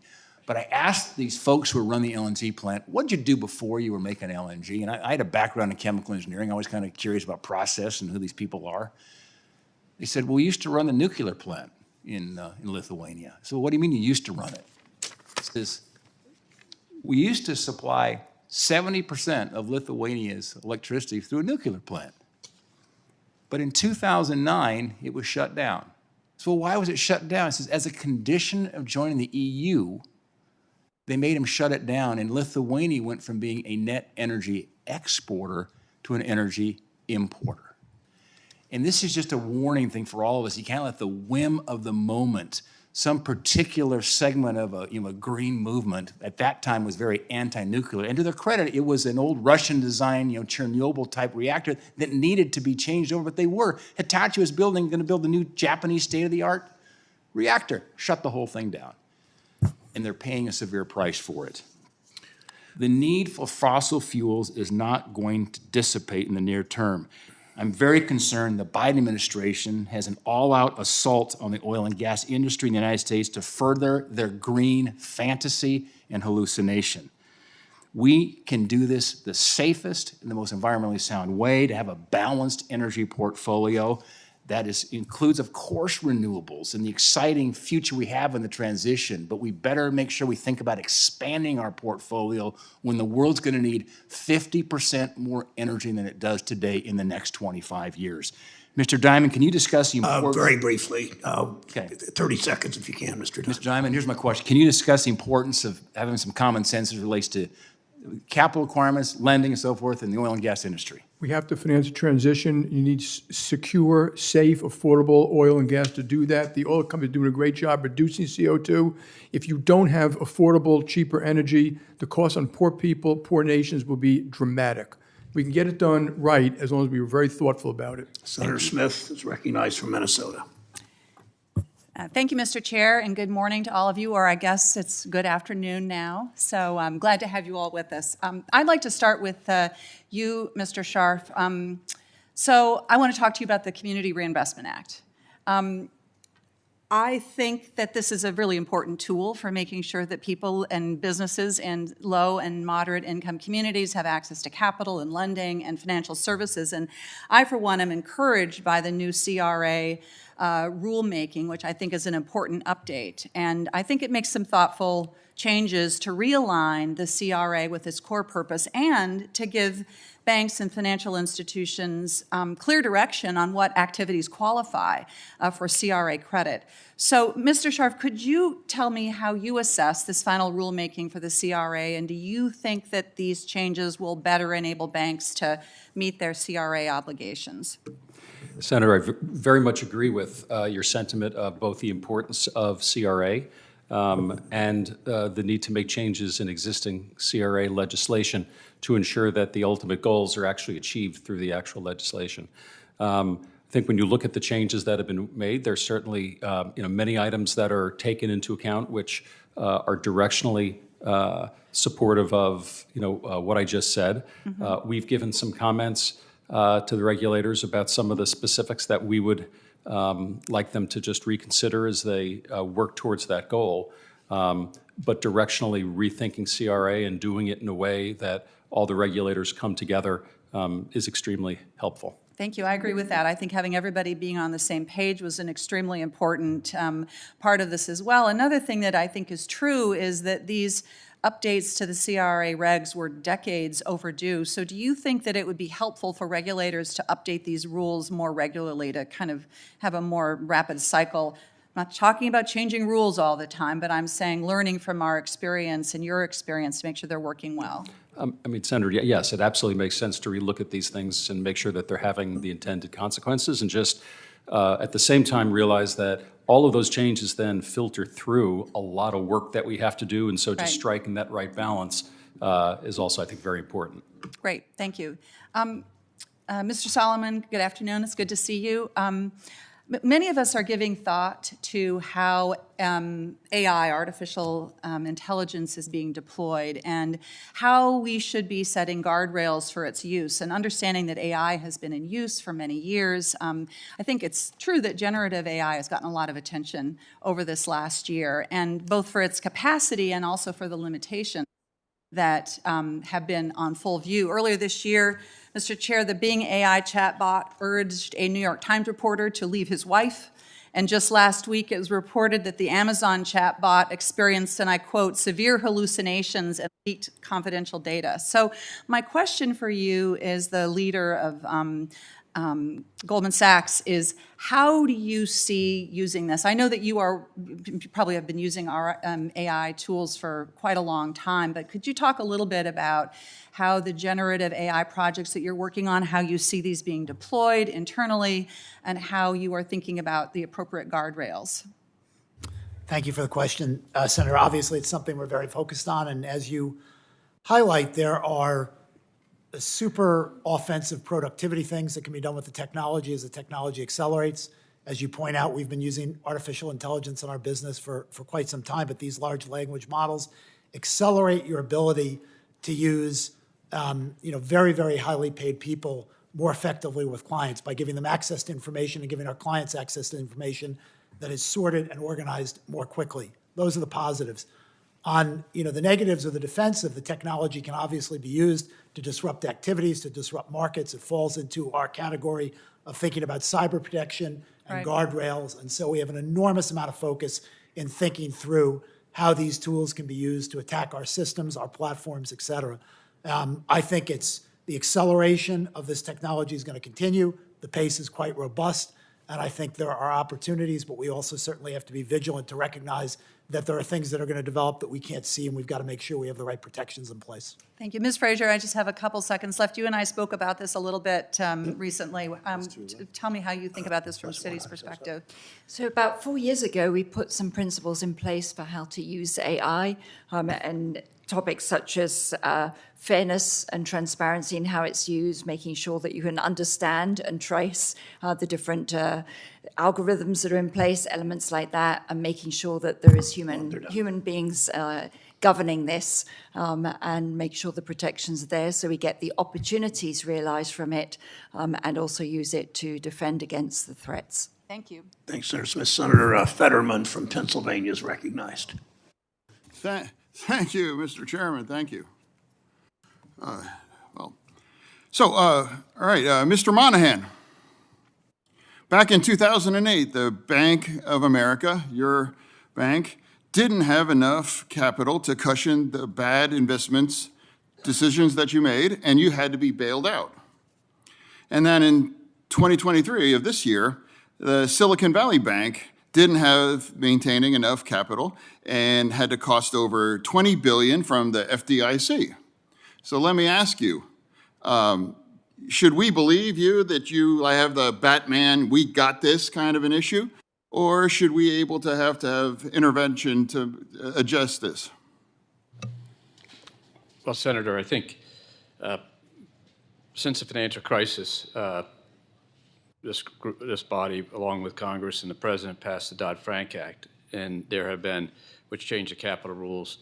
There was an adoption of further Basel standards. On top of that, there's been 13 stress tests, if I've got it right, each one of those more severe. And so even in the last 5 years, we probably have 10, 15% more capital required for under those tests. So I think there's been a significant amount of regime change made. The question is, for the institutions that failed early this year, is that none of them are captured with that scrutiny. And our view was that as a group that had to go in and do two things. One, try to keep them alive long enough so it could be resolved. And secondly, this week, soon we'll cut a check of $2.1 to $2.2 billion to the FDIC to pay for the cost of the cleanup. And our company, along with all of us, our view is that these capital rules aren't really going to address that. And there have been many capital rules applied to these institutions and the 30 stress type banks which do apply to that. And that's why you saw us to be a source of strength earlier this year.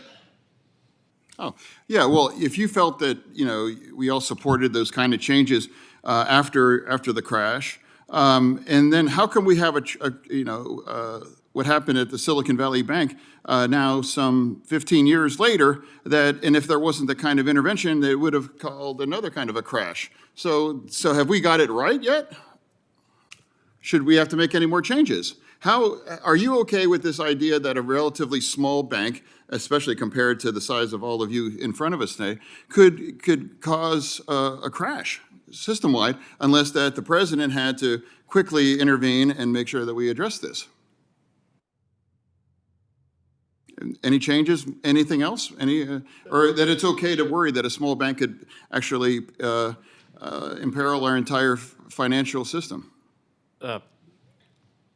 I think 4,000 banks have failed over the course of time. That's what the FDIC was created to help. And they've been resolved as a But have any of them almost crashed their entire economy or the financial system?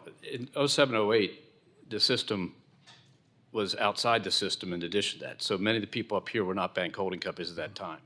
And that was the invention of the broader purview of the banking regulatory net, the invention of the FSOC we've talked about, the invention of stress testing, the invention of all these things and Basel rules to move to a advanced methodology using models and other things to measure risk as opposed to standardized methodologies, which is what we're going back to now.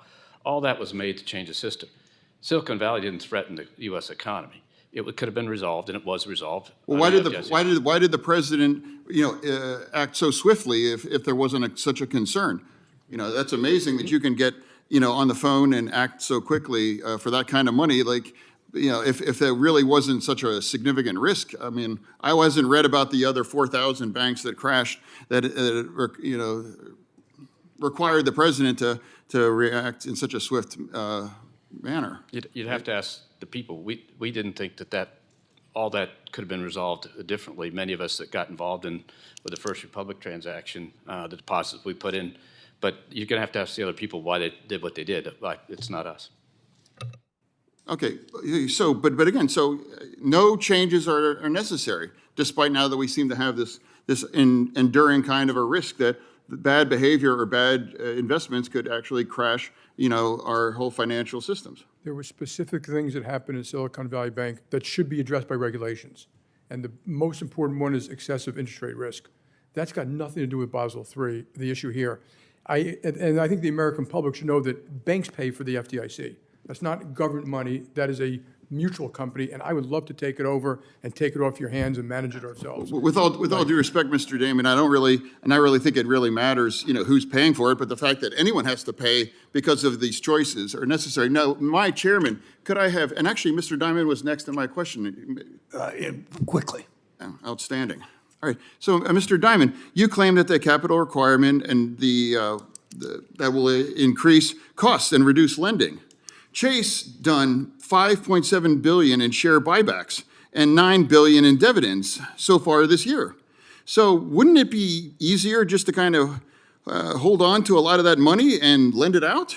Or why would you want to give it away to the shareholders and other things like that, or buying back your own stock? It is the shareholders' money, and we do all the proper lending we can and should do. It will reduce the profitability to a banker doing the business, and I don't think you should be asking people to do stuff that's unprofitable for their shareholders. That's more like a charity. There's tons of that. Happy to talk about that in more detail. Thank you, Senator Fetterman. And the committee will take under advisement Mr. Diamond's proposal to take over the FDIC. Yeah, I would love to, if there was more time, because I would love to have you explain why we should support, Democrats should have support Nikki Haley for president, but I don't have the time.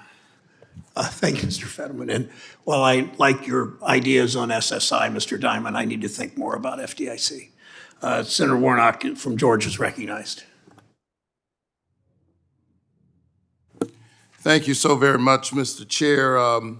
Before I get to the question that I set out to ask, I have to respond to the senator from Ohio, not the chair, who apparently takes great umbrage to the words or the letters sent by the leaders of these institutions responding to the voter suppression bill that was passed in Georgia.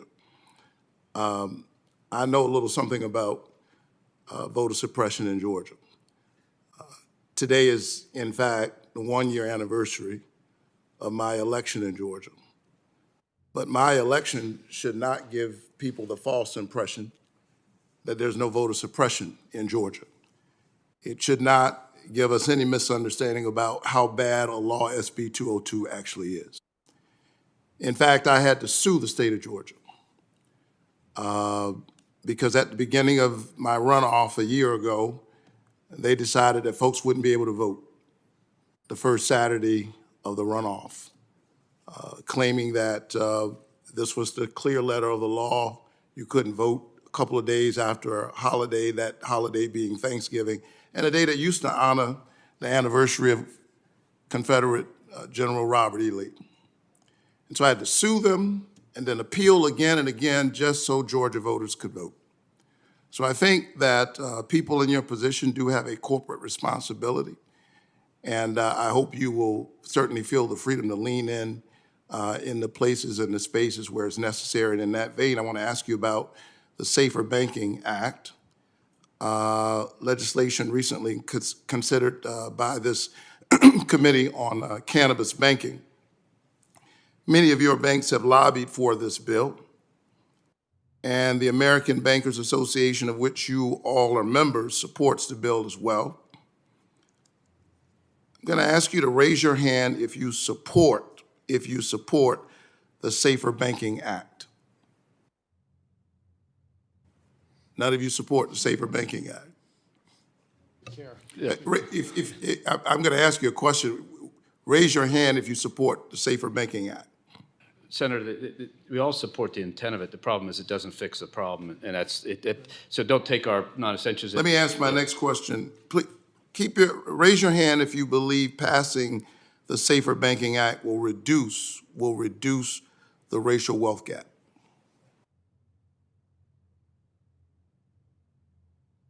So this is interesting, and so we should have some conversation about this. The American Bankers Association, of which all of you are a part, writes that this legislation will provide, quote, legal and regulatory clarity for banks, and it would help facilitate access to financial services. My question is legal and regulatory clarity for whom, and who are we making safer? Since the war on drugs began, Over 50 years ago, communities across America have been decimated. They've been hollowed out. Communities all across our country in the wake of the explosion of mass incarceration, making us the mass incarceration capital of the world. Missing bodies and abandoned buildings. The war on drugs has been a war on communities of color. I want to be clear that I am open to safer banking and more regulatory clarity around cannabis, but my fear is that if we pass this bill right now, then your banks and other powerful voices will be missing in action when it comes time to address the broader harms of the war on drugs. And so I support safer banking. You all seem reluctant to say whether you support it or not. I'm concerned about equity and whether we will get that in the process. So let me ask you this. Will each of you commit to ensuring your banks will uphold the standards that would, standards in the Community Reinvestment Act, that is, which we'll soon have another opportunity to address. Will you support standards to increase equity as we move forward, perhaps on safer banking? Mr. Scharf? Yes, Senator. Mr. Monahan? Yes, sir. Mr. Diamond? Yeah, we support the intent, but I would have to see the actual words and the actual law. Would you support efforts to be intentional about supporting equity and addressing the awful impact of 40 years of the war on drugs, which in many ways has been a war on Black and brown communities? Yes, but I would, before I agree to something, I like to see the actual detail down to the last word. Okay. Mr. Frazier. Ms. Frazier, I'm sorry. Yeah. I think, Senator, Mr. Diamond, absolutely support the intent. The details matter. We'd look at it and work with your office if we had concerns. Mr. O'Handley. We support the intent. Mr. Vince. Similar to my colleagues, we would want to see the detail. Mr. Solomon. I would want to understand the detail more. We will continue to do things to support investment in underserved communities. Exactly the Foreman. same. Thank you so very much. I think this is critical. There's nothing in history that suggests to me that if we leave behind these communities that are marginalized, as we make banking safer for powerful banks and people in positions who sit here and who sit there, there's nothing in history that suggests to me that we're going to go back and get those folks. And so I hope that I can continue to engage you and that as good corporate responsible citizens, you will take an active interest in this, recognizing that it's not only the right thing to do for the future of our economy, it's the smart thing to do. Thank you so much. Thank you, Senator Warnock, and thank you for setting the record straight on the Georgia election law. Thank you. Senator Lummis. Thank you, Mr. Chairman. Welcome. There's been a lot of talk today about Basel III. We know what it means for your banks. I'd like to explore for a little bit what it means for small community banks.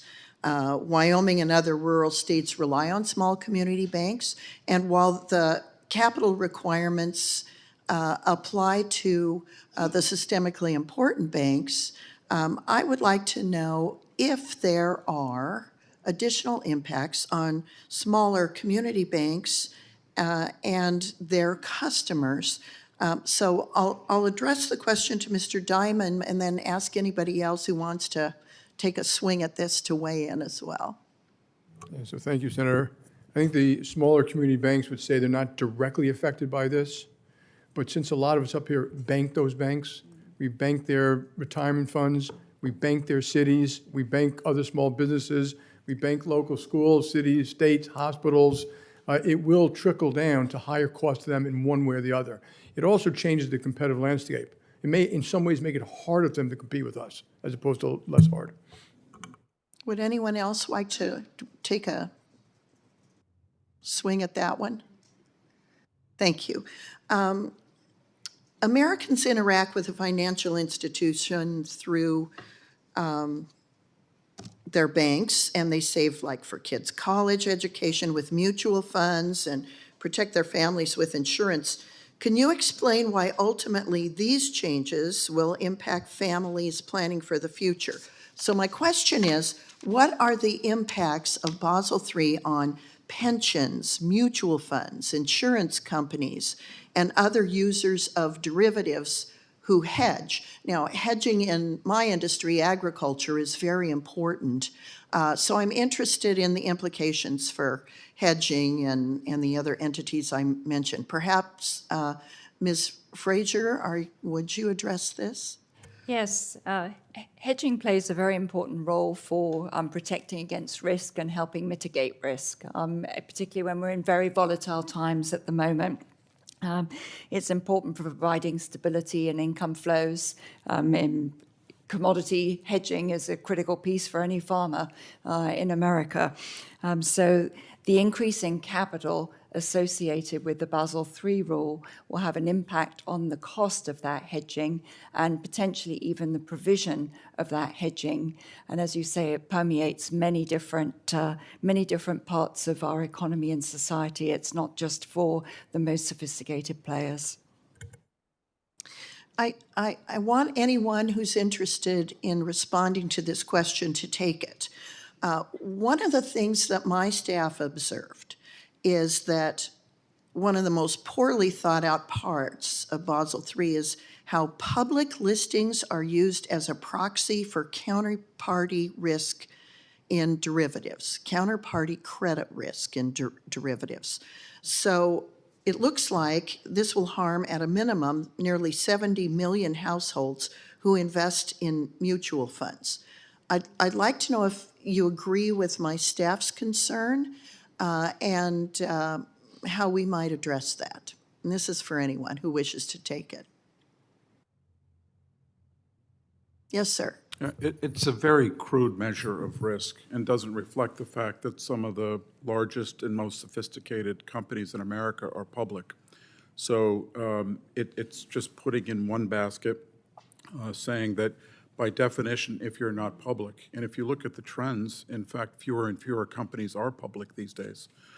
That's a whole different kind of debate that we can get into some other time, but it's a terribly crude measure.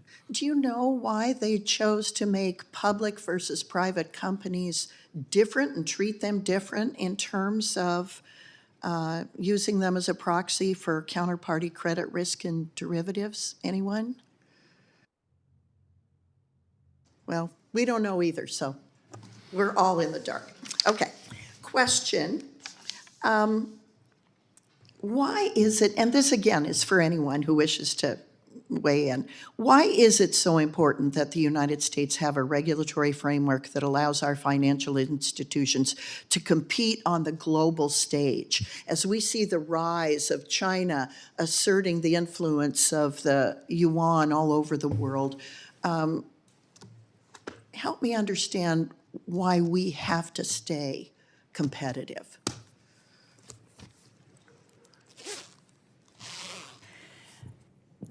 I speak as an immigrant to the States. America plays a critical role around the world in terms of supporting supply chains, in terms of the risk management tools it provides, the stability it provides to populations all over the world, the investment flows. We account for over 50% of all of the capital activity and investment activity in the world. That is a strategic asset for America. It's something we should be incredibly proud of, and it's something that we need to defend. Anyone else? Okay, anybody else want to answer? Sure. Okay. I think when you're next to the last, people are getting kind of tired. So. Thank you so much. Thank you. Thank you for the patience of all of you. Senator Butler, the newest member of this committee, and sorry you have to sit there. And number 100. When you were number 100, you stand between the panelists and lunch. So I appreciate very much the time that you all put into talking with me, knowing that I was going to be the last person to ask you questions. But because most of you have a significant footprint in the state of California, I thought it important on behalf of the 40 million California residents to sit here the entire time and represent their interest across this industry. I'm glad our ranking member made his way back as the newest member of the Senate. I'm still getting to know my colleagues, and I wanted a ranking member to know that I do agree with him on a key point that he made in his opening remarks, and that is the majority of the American people who are watching this broadcast, particularly who are still watching, are not talking about nor have any interest in Basel III Endgame. They are talking about fairness and fees and affordability. And so that is where I want to land my two questions. I want to, and it's honestly not to pick on anyone, but really in the space and intention of moving things along. I want to pick up on Senator Smith's point around algorithms and algorithmic deployment. Ms. Frazier, you and I spoke about this as it relates to customer account closures.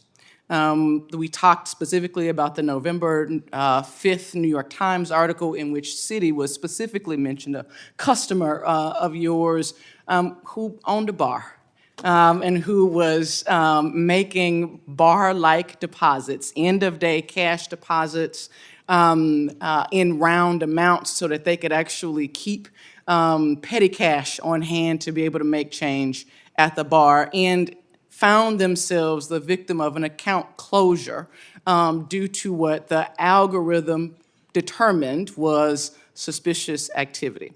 Can you talk more about the process that you have deployed across Citi to give customers confidence that when you are doing your due diligence as a significant global investment institution, when you are doing your due diligence to provide and enhance national security, how do those American people who are still watching, who are still listening, who will hear this back, how can they have confidence that their credit isn't going to be negatively impacted, that you're going to return their whatever remaining balance that they may have on time in a way that they can actually get their bills paid due to no wrongdoing of their own?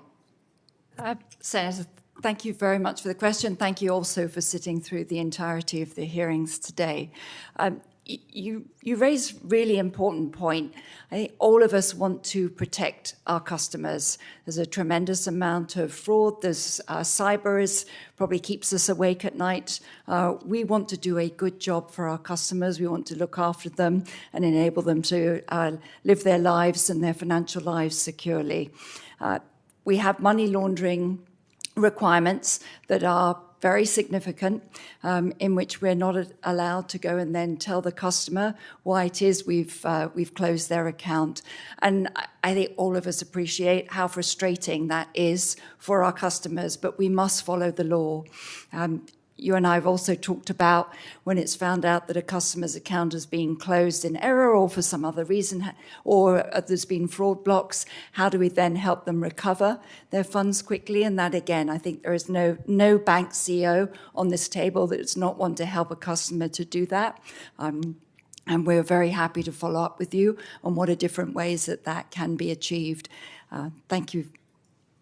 Thank you, and thank you for extending that opportunity to continue to figure out ways that this body can act to protect not only California customers, but people who are banking with your institutions around the country. My last question, Mr. Diamond, you and I also talked about this. As the representative from California, it is critical that I represent those voices on affordability and home affordability. In particular, your institution has done an incredible amount on this issue, and I want to applaud and recognize you for that. On the other hand, the other issue that I raised with you is just a concern of this intersection of both a declaration and a support for investing in affordable housing and making mortgages more affordable for low and middle income families, and the practice of financial institutions in buying real estate development purely for the purposes of putting it up for rent.